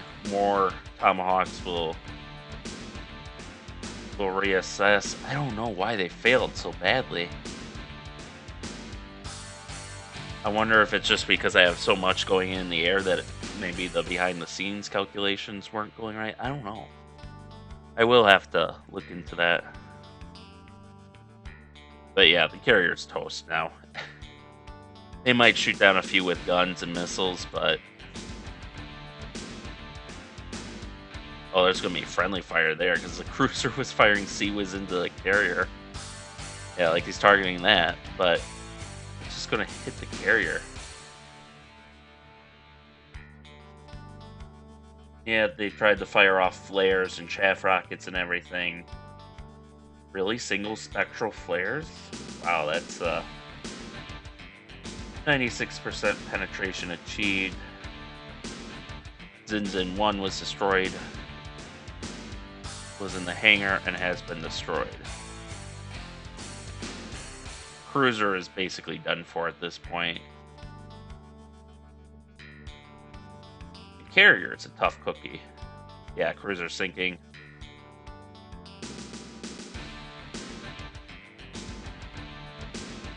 So these guys look to be honing in on the destroyer up there.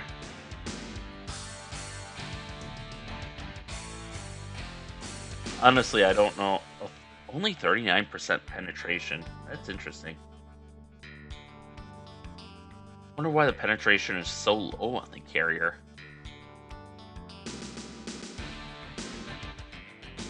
I mean, especially since it's retrofitted from an older ship. Is it just because it's a larger ship that it's more resilient? I don't know. But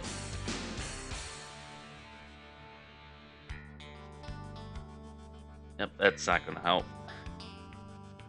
Oh, he actually managed to shoot it down with guns, I guess, so.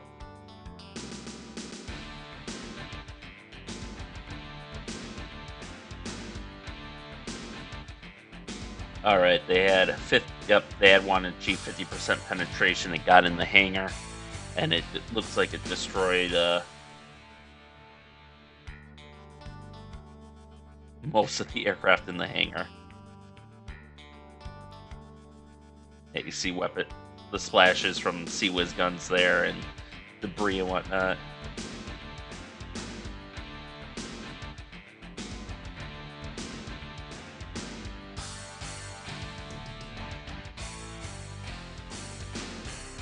%37 penetration. 31% penetration. She's in bad shape. If we look at the lead, she's got over 50% damage. No fire, no flooding. How? I don't know. That's gotta be bugged or something. I just can't believe that something would take like a dozen Tomahawks and still be floating. I mean, they don't put armor belts in ships anymore, and they haven't since like World War II. So unless the development team knows something I don't, which maybe they do, but operational reduced capacity.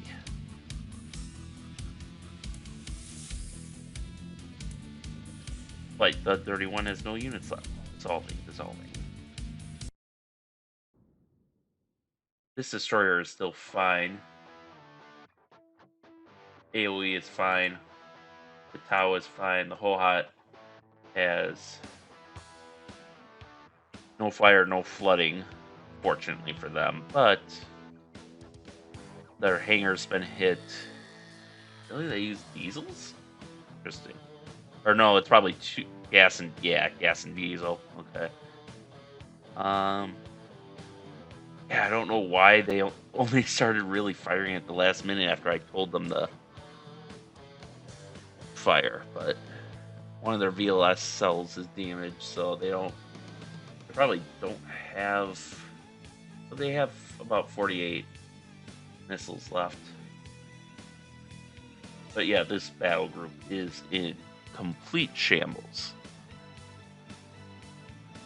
And I suspect... Oh, fuck. Come on, pause. Alright. I wasn't paying attention, and now look what happened. These guys are starting to... They're breaking in.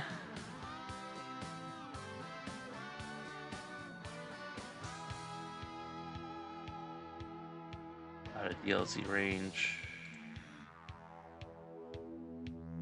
Why are these all allocated?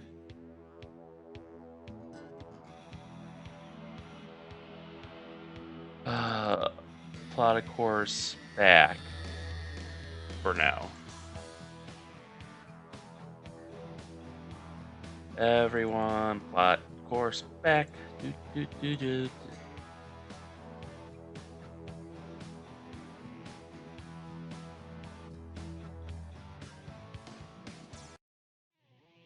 All right. I guess I have to let them get closer now. Which, not a fan of. Hopefully these guys just kind of bugger off and go back to their carrier.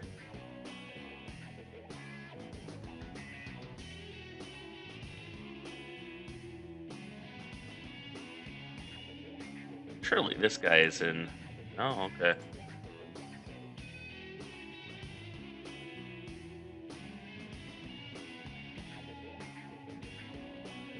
It's fine. What's their altitude? 36,000 feet, yeah.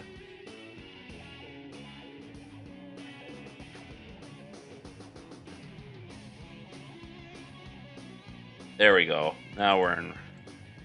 Tedford can fire.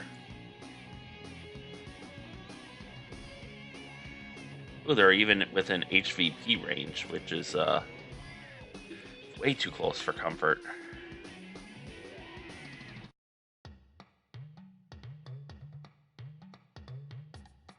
You know what? Fuck it. Light them up with the HVP.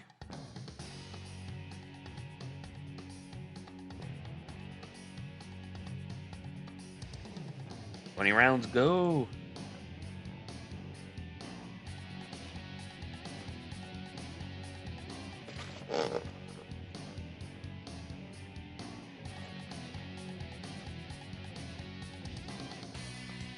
Oh, I think we just identified the, the SSM battery on the island there. Satellite just passed over.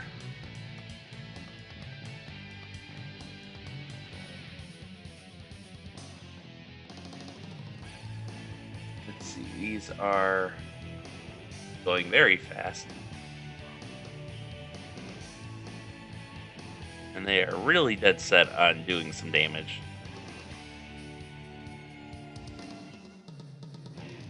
He's going at 920. These will be coming in at around 2,000. Holy shit.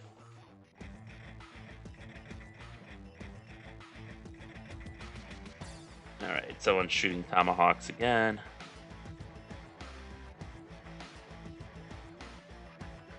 Oh, barely missed. So this one will actually...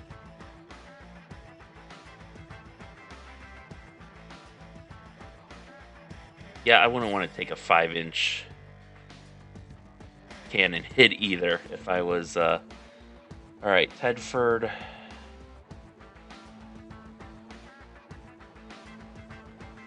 Allocate 5 rounds to each of these J-10s. That should help push them back. And actually...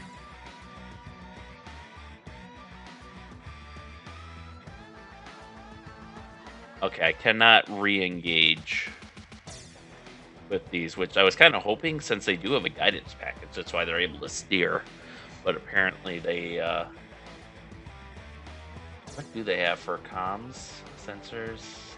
They have something in there. There's a reason they can steer, but... Oh, they might be... It looks like they're retargeting onto this J10. Yep. Okay, what happened there? Miss. Gun hit a Tomahawk. Decoy tried to seduce the SM6. Tried to seduce SM6. SM6 hit. And he's been lost. Okay. So he was taken out by the SM6. But we do have more hypervelocity projectiles incoming. So yeah, see, they can attempt retargeting. I think most of them are probably going to be too slow to really angle in on this guy.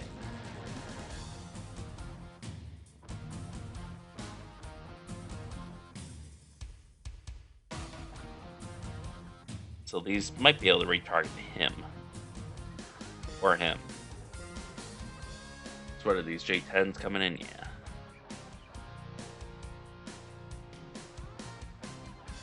Be a bit of a course correction. He should be able to retarget. But I think he focused down on this guy, which is like the worst thing he could have focused on.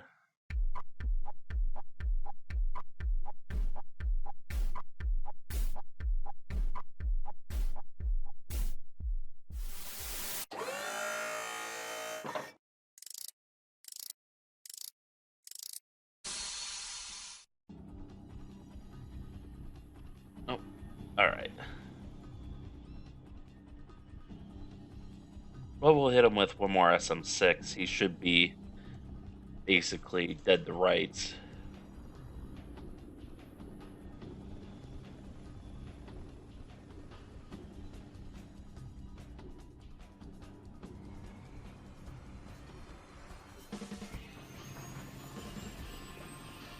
ELC. Why can no one engage? Come on. They are very short range. I don't know why I have this don't launch zone. Of course, it's probably being compounded by the fact that we alright,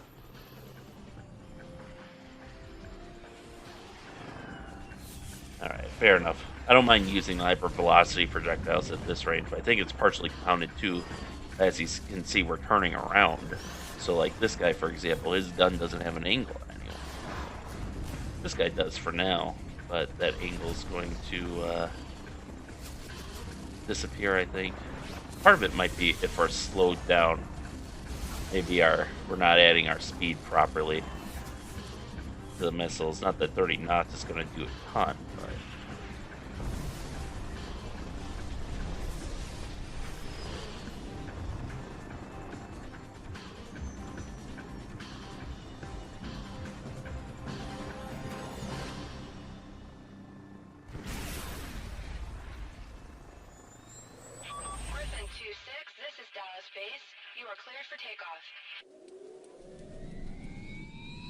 Okay.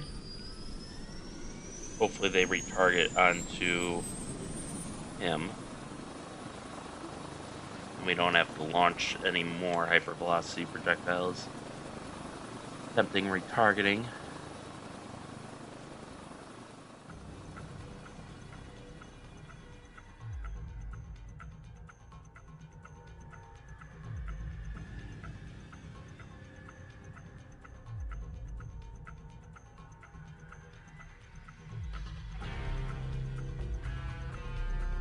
Classified as fighter.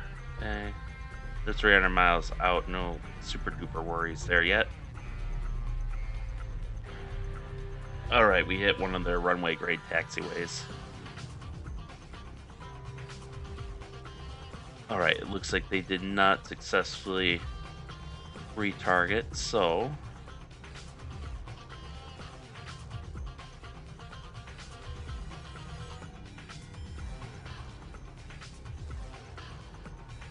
swing around, and we're gonna send out some more hypervelocity projectiles. Likewise, this guy is just out of range, I think, of our HVPs.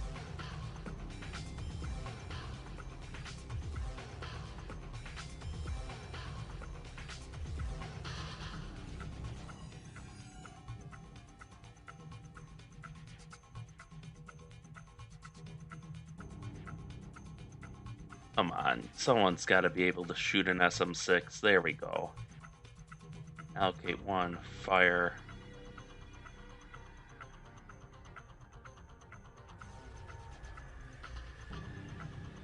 You know, I think this is related to those engagement ranges. The J-10s must be considered a higher class of fighter than those J-33s, or those Su-33 variants, the J-16s and whatnot from earlier. So because they're considered a higher class, they have a closer engagement range. And I think that's what's happening here. So I'll have to re-look at those.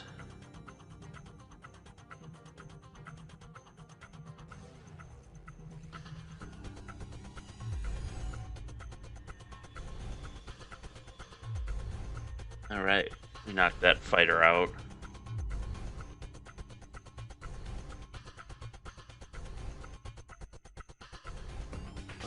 This is getting a little...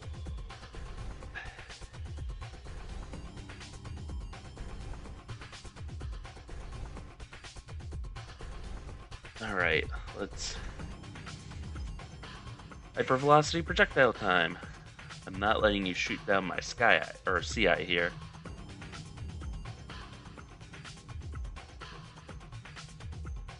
See in range, Tedford can hit him.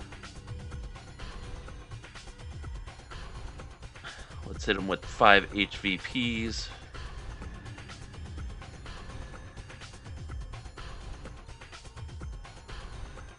I wish I could force a launch anyways.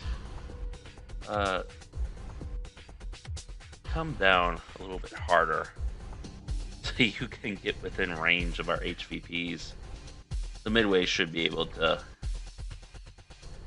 knock it out soon, but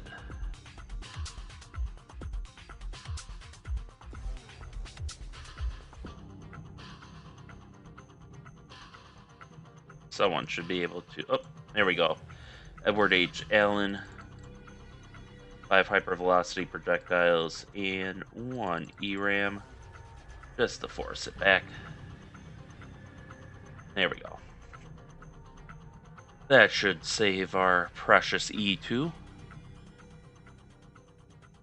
And that should be the last fighter wave for a while now. Yeah, they're all kind of up north and scattered, but oh, there's going to be a lot more damage to this airbase. 1, 2, 3, 4, 5, 6, 7 more Tomahawks coming in.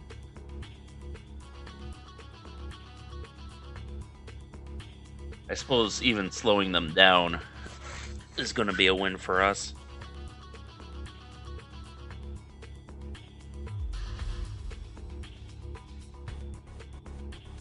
God, I love these HVPs. Especially since we rejiggered their rules of engagement. They are hyper effective.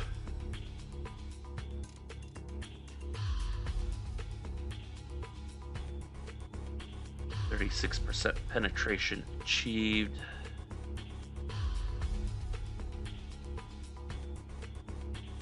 Okay, that's in our runway. They're all hitting the runway grade taxiway, so unfortunately I think the ones that were bound for knocking out the runways, like the actual runway, were knocked out, but still, you know how to slow them down.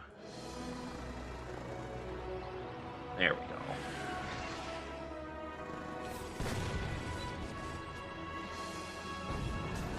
So the fleet is safe for the time being. We will try to retreat. I suppose we'll finish watching these guys pound their. Looks like they are taking secondary damage to some other structures.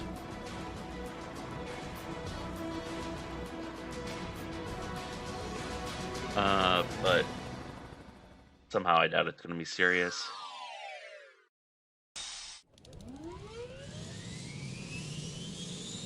So I think these guys might have been damaged by shrapnel, as we see half of them are in reserve available. Can I ready you as... Yeah, they have... I gave these guys unlimited loadouts. It does not let me ready them, so that's what makes me think they're damaged. So they'll be in that reserve state, and then they can start repairing, I think, once they're there. But we can see here, we go to... Let's see what the damage is. Ooh, they have a fire. That's good for us. Otherwise...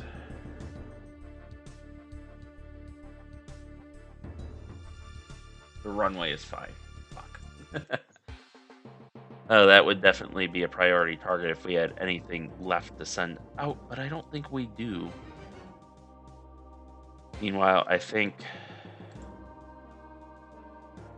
while we hit both the runway and the taxiway here, I think they're still considered usable, unfortunately.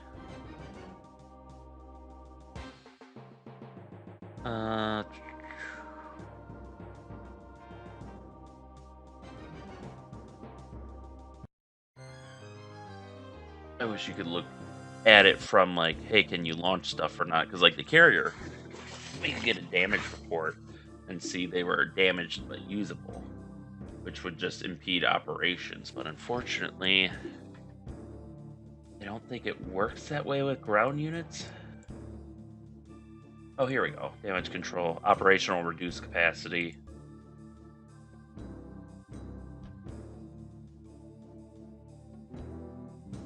Operational reduced capacity. So unfortunately, these do both still work, but they should launch at a significantly slower rate.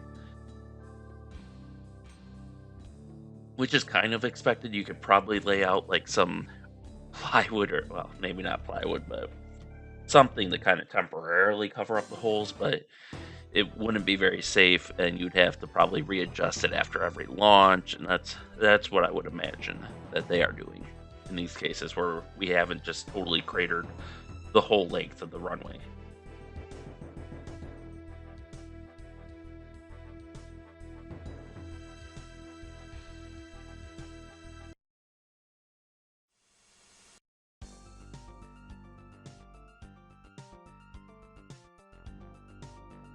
I wonder what the max range of those HVPs are, because they don't necessarily need to be especially fast to to hit these guys.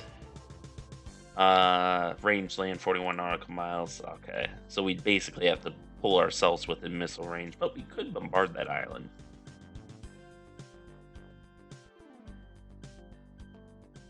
All right, it is now. Oh, it's almost 4 o'clock.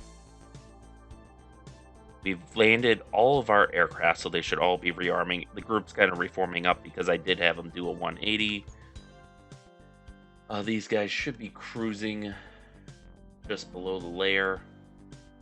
So they're going to hunt down remaining Chinese ships that are in this fight and basically kind of provide a screen against any hostile submarines. Point that I could probably even bring them down to 14 knots. Just so they're quieter. I think the reason this guy's so fast is, or so loud, is because he's trying to get back in formation, and then he'll quiet down. Like you can see, this guy's 27 decibels, which may as well be impossible to hear.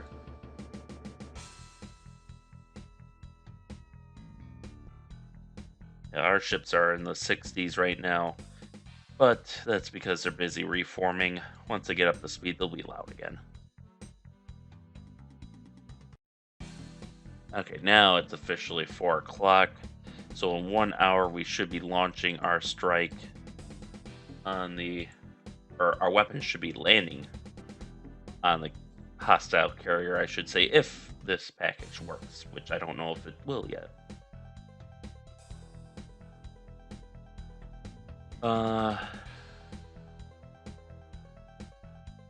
Some of our units had to go to reserve. I don't know if they were damaged or what happened there.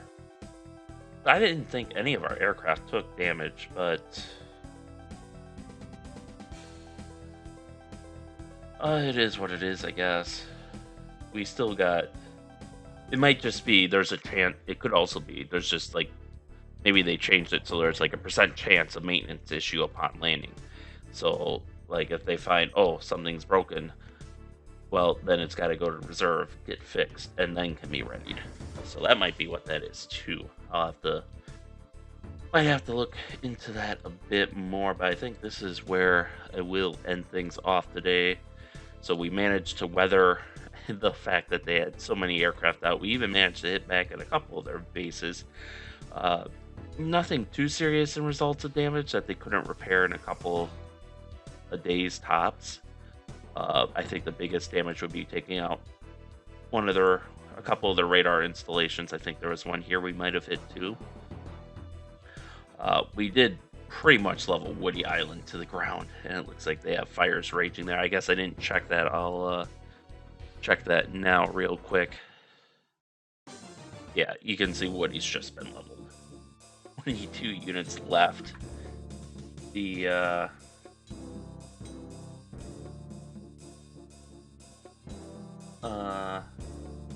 yeah, they have the avgas bunker. That's not going to do a lot of good for them.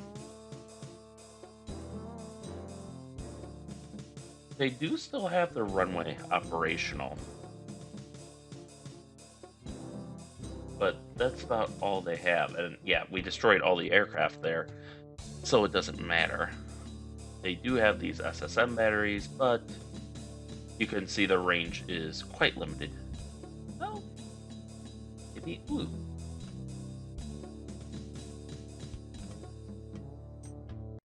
They lost radar. That's interesting. But I think they're out of range. Oh. They are in range. Huh. They should have been allocated to a mission then. I didn't think they'd be in range. In that case, I think what we're going to do... Obviously, the Chinese are just going to want to hit the carrier, and so they shall target the carrier. 3 cannot fire mount is non-operational. 6 cannot fire mount is non-operational.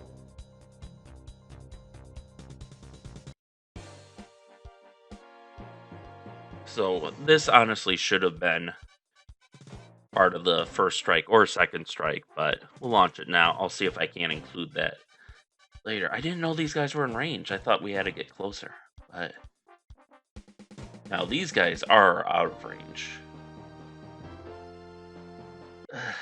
Maybe if we move them down, they might be closer to in range. I'll have to look at doing that next time. But yeah, I think, well, I'll run the scenario for a few seconds just so they can launch. Phew.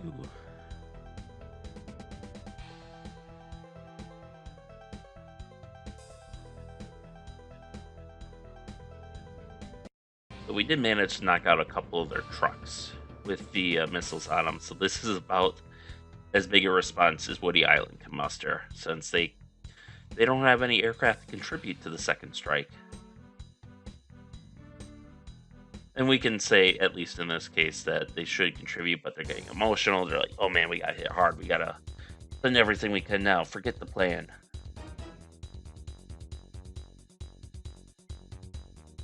Are these supersonic? They are. Mach 2. I was like, these guys seem to be going really fast. So we'll finally have some supersonic missiles to contend with. Oh,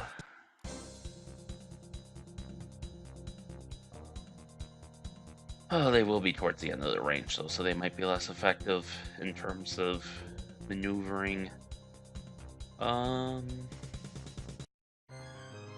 Late 90s tech, though, so they'll be easier to jam and otherwise confuse. Okay, yeah, this guy's the only one launching.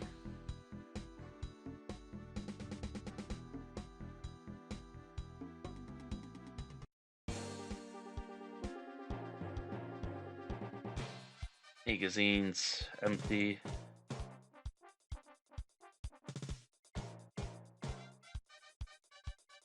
We'll see. I assume we can probably see these. Yeah. We saw them launch. We know what's up.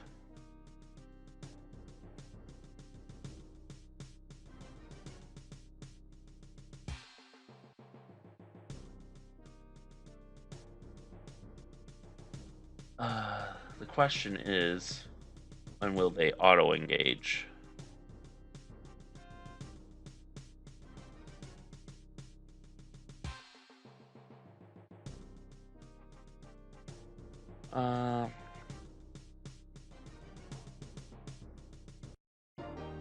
Out of DLZ range. They might let these guys in closer based on my settings because of, even though it's more dangerous, just to better guarantee a kill.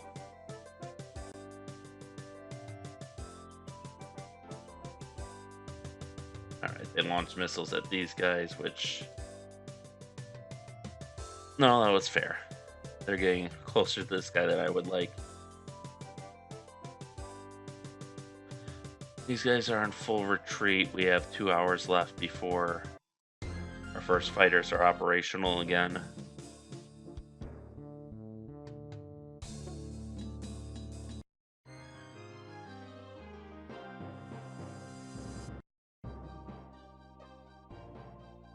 Alright, they're turning away. I think they're going to leave Stalker 2 alone.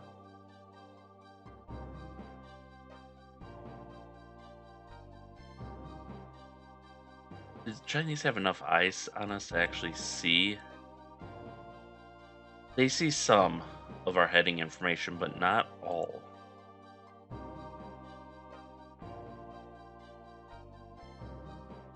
Most of it's being provided by their destroyers, actually.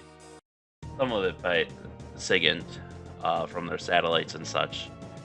But I think knocking out that EW site down there helped. And if we can finish knocking out at least the destroyers and their helicopters, that'll also probably help. And then if we focus our fighters on kind of pushing back all their surveillance assets that we can see now are kind of just back here keeping an eye on things, that would deny them targeting information for their hypersonics and their ballistic missiles.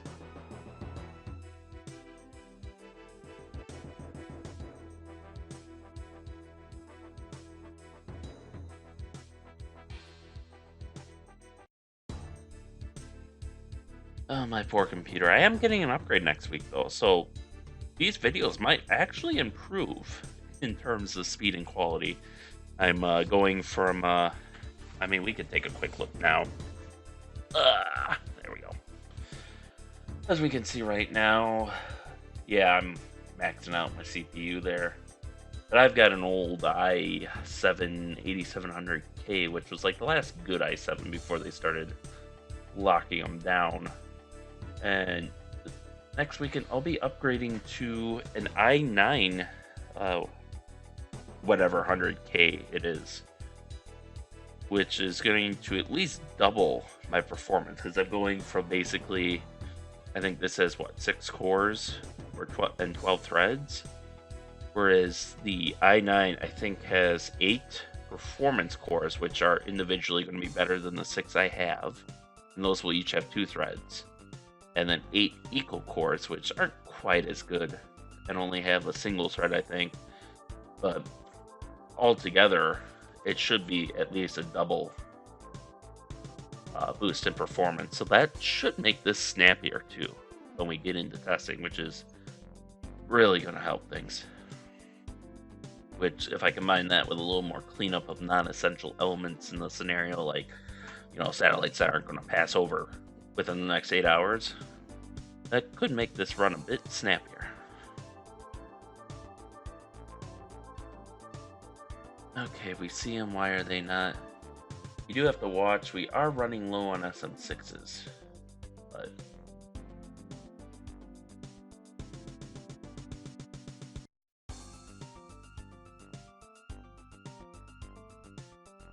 I just don't want them to glitch out like that Chinese battle group did.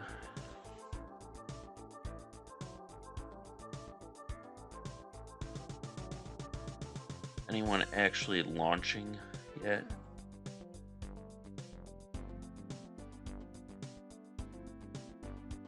No, I might have to take manual control of that too. I don't know how much I trust this package to launch itself, but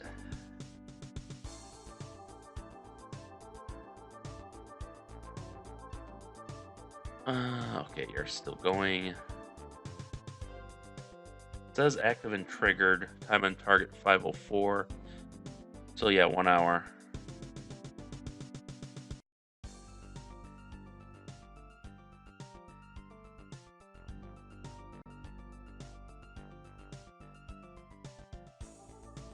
Yeah, that's fine.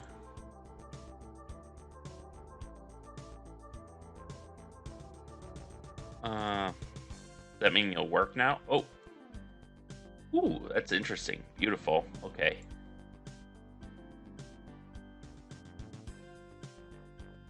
Still just ready. I would expect these guys to launch last, though, since their weapons are the fastest.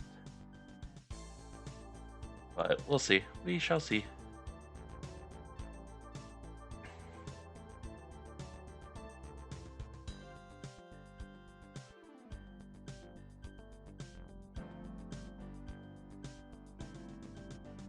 Alright, it's getting a little close, guys. I swear to God, if these hit the carrier.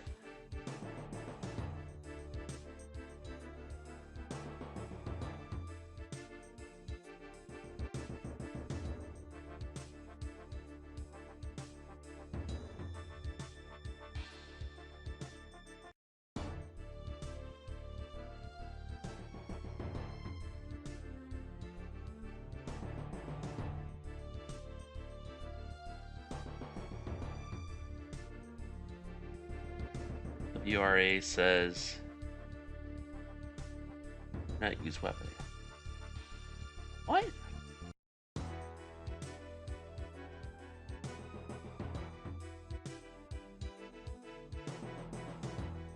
Okay, they are within range. We just need a high quality track from a tech platform. So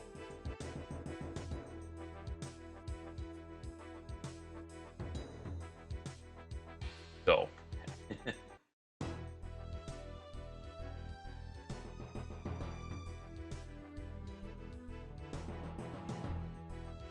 So we should see them launching shortly.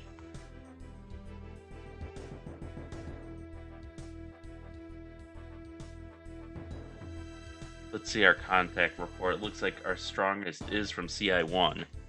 So once CI1 obtains whatever this mythical high quality track is, everyone else should start launching.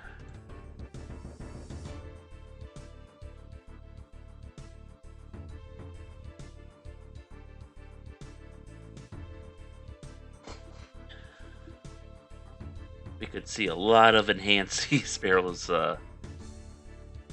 going up for this engagement. Because they're almost to the burnout limit of the SM6, which is where they would be maximally combat effective.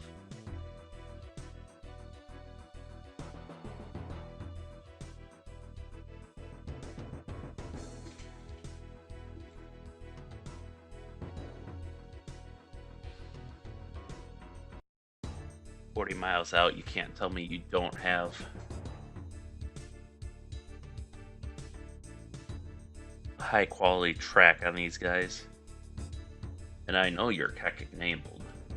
I can see the AG's data link there and the link 16 and all that.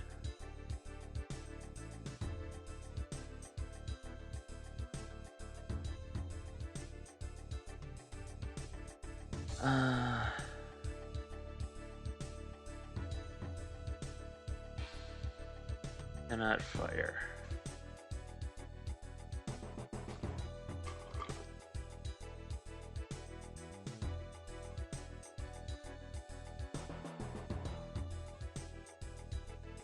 Alright, let's speed this up a little.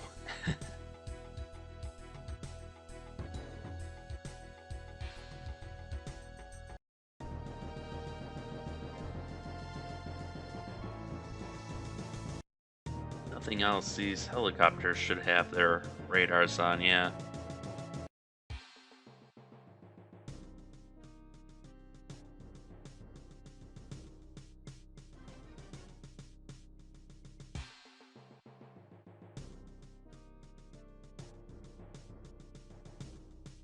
How is there not a high quality track yet?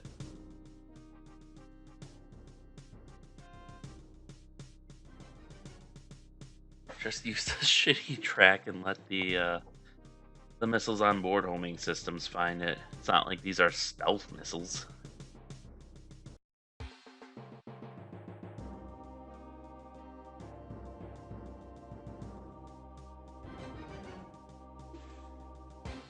How high are they off the 30 feet? Okay, so they're actually a lot lower than our Tomahawk, so I guess that kind of makes sense.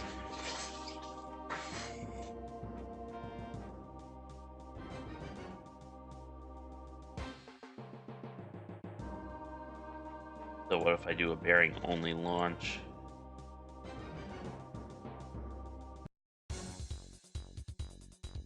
Nope.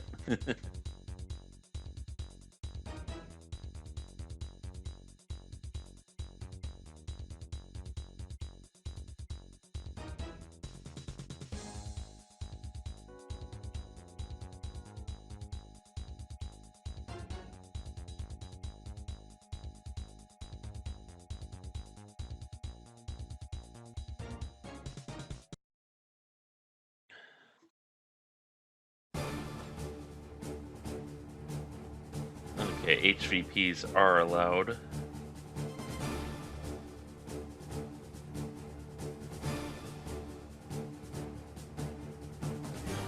We'll let them auto-engage first. that doesn't seem to be working out, does it? So.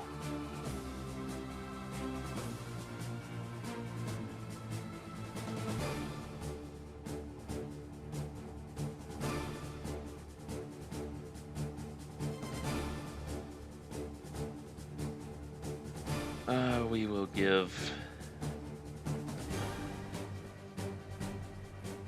15 rounds.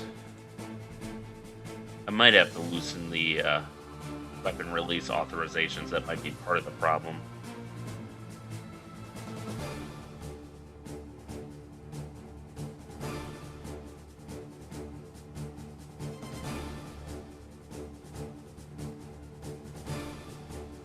Yeah, it still claims a not high quality weapon track, which I do not understand how they can claim that. Okay, now they have an ESSM from the Enterprise. But the Enterprise can frickin' launch these enhanced Sea Sparrow missiles. Then everyone else should be able to.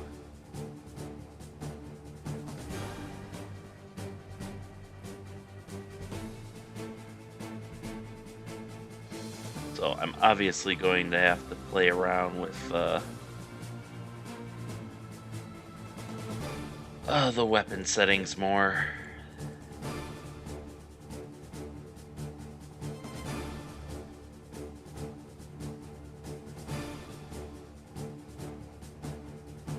If this thing gets on top of them and it still isn't a high quality track, I'm going to be very upset.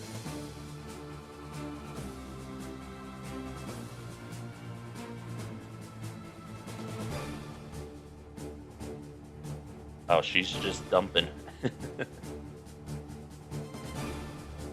Okay, we got one. Hopefully they'll permit retargeting.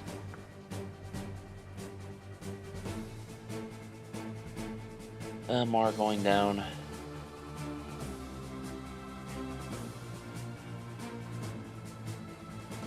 Oh, you know, she's probably dumping because she's probably actually engaging on automatic.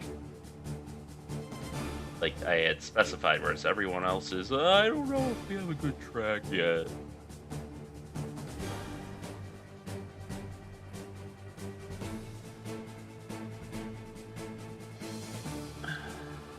I've allocated.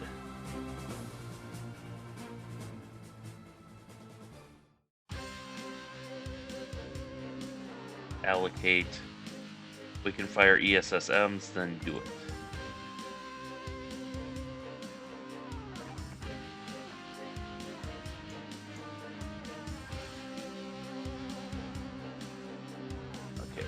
Clancy.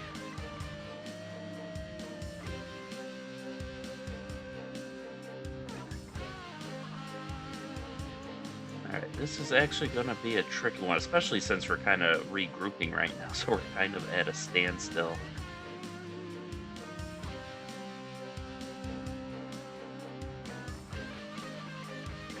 But I think if I'm diligent enough, I can kind of guide everyone in on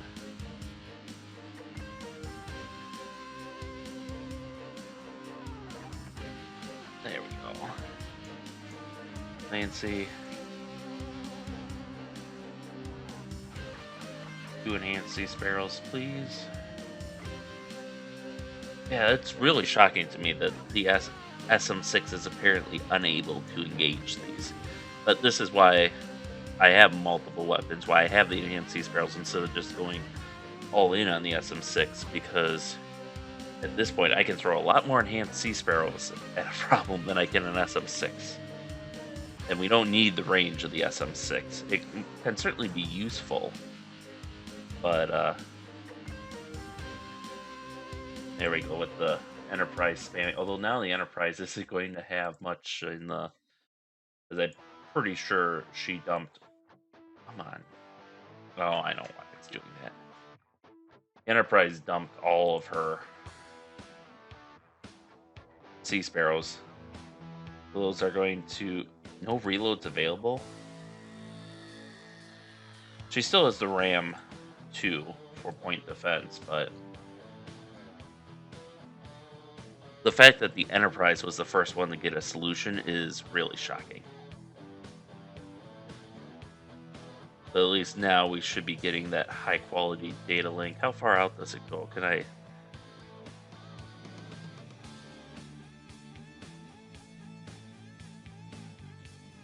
Yeah, like they can't even hit this guy with the SM6.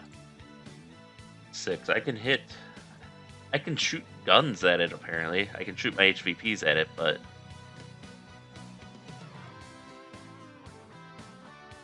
That's insane to me. But it really does go to show that ground clutter matters, so...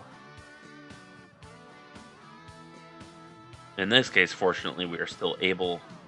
I still don't get how we don't have a high quality track, because we know where it is. There's no... We can see on our display, there's no question about where it is. There's no, like, probability circle.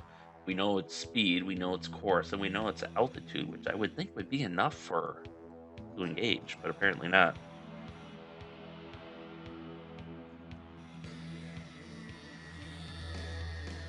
Alright, so... Looks like we have just one missile we're probably going to have to use HVPs on.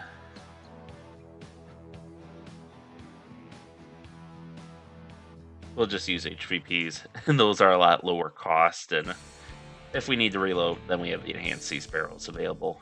Because I think the 5-inch gun only has like a 20-round ready magazine. And considering each ship has like 100 rounds, or 600 rounds rather. Yeah, we have 3,500 to use up. Okay, so that's defeated. But that was certainly scary for our battle group. Oh boy, okay, I think I'm going to end it there for now. Let's just take a quick look through our losses and expenditures. Currently, the Navy... Oops. Yeah, we've only expended 138 HVPs, so 1/6 of one ship, and we have like 8 ships. We've expended 216 JDAMs, 12 Sidewinders. Excuse me, I don't know when it happened, but apparently something came in close enough that somebody used their... Oh, you know what? I wonder if that's...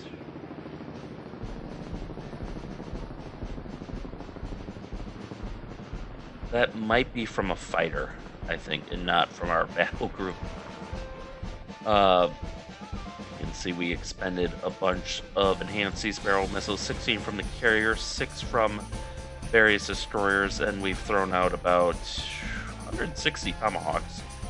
We might have another 4 somewhere, but we shouldn't. Yeah, we don't. Okay. China, meanwhile, has lost a couple of hangars, 4 hangars, 2 ammo shelters, a control tower. They actually lost 4 FC-31s when our Tomahawks hit the aircraft carrier, 16 land-based J-10s, 5 land-based J-11 BGs, 12 J-15 Flying Sharks, and 1 J-15 Roaring Shark. And another J-16 Flying Shark, which I think that one is land-based. So most of these, I think, were probably lost when the carrier was hit, the Tomahawks. They lost 1 Barlock, a YLC-2, and a YLC-4 radar, 16 Flounders, that was on Woody Island down here. 8 of those Huboy missile bolts, 3 Type 52D Blue Yangs, 1 Type 55 Nanjing Zhenghe, so that's their cruiser, so 3 destroyers, 1 cruiser, 8 missile boats, 2 of their Type 56 Qingdao frigates. They lost a square tie radar. I think that was down here as part of the whatchamacallit, those missile batteries, surface missiles. They lost 3 YJ-12 triples, which I think were the missile trucks to go with it. 1 Z-20F helicopter and 6 Z-90 helicopters. And you can see their expenditures. They've expended 10 130mm rounds, 104 23mm rounds, 19 30mm round bursts, 9 30mm round bursts, which these are close-in weapon systems, I think, because they're ridiculous amounts, 500 round bursts. 3 30mm round bursts, which this might be from their ships, but it could just as easily be from aircraft as well. These are all aircraft. One AK-630 burst of 400 rounds. Lots of chaff and flare salvos. 90 HHQ-9As and 55 HHQ-10s, so that's about 145 missiles. In fleet self-defense. They've expended probably close to 150 air-to-air missiles here. Between these RGB NM1s, I think, are sonar buoys, given the passive Omni designation. And then you can see here 27 YJ-12s, which we just defeated, I think. 94 YJ-18s, 72 YJ-83s, 16 YJ-100s. And then these are all the stores they lost in losing aircraft or ships or whatnot, which is quite the list. So that's where we stand. They still have a second strike ready, which, given the performance of just a handful of those cruise missiles, I'm a little worried. So we'll probably definitely need to have our E2Ds out there to generate these mythical high quality tracks. We're gonna try to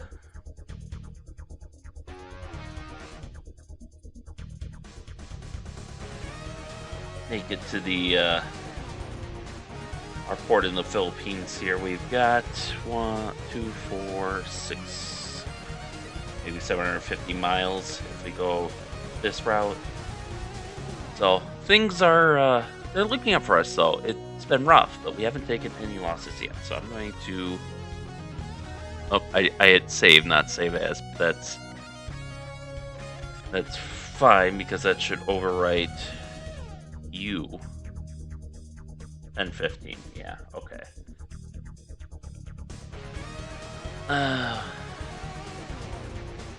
I'll put a test 3 just in case. I think we'll leave off there. So with that, thank you all for watching, and stay tuned for next time, and stay safe out there, and we'll see you then.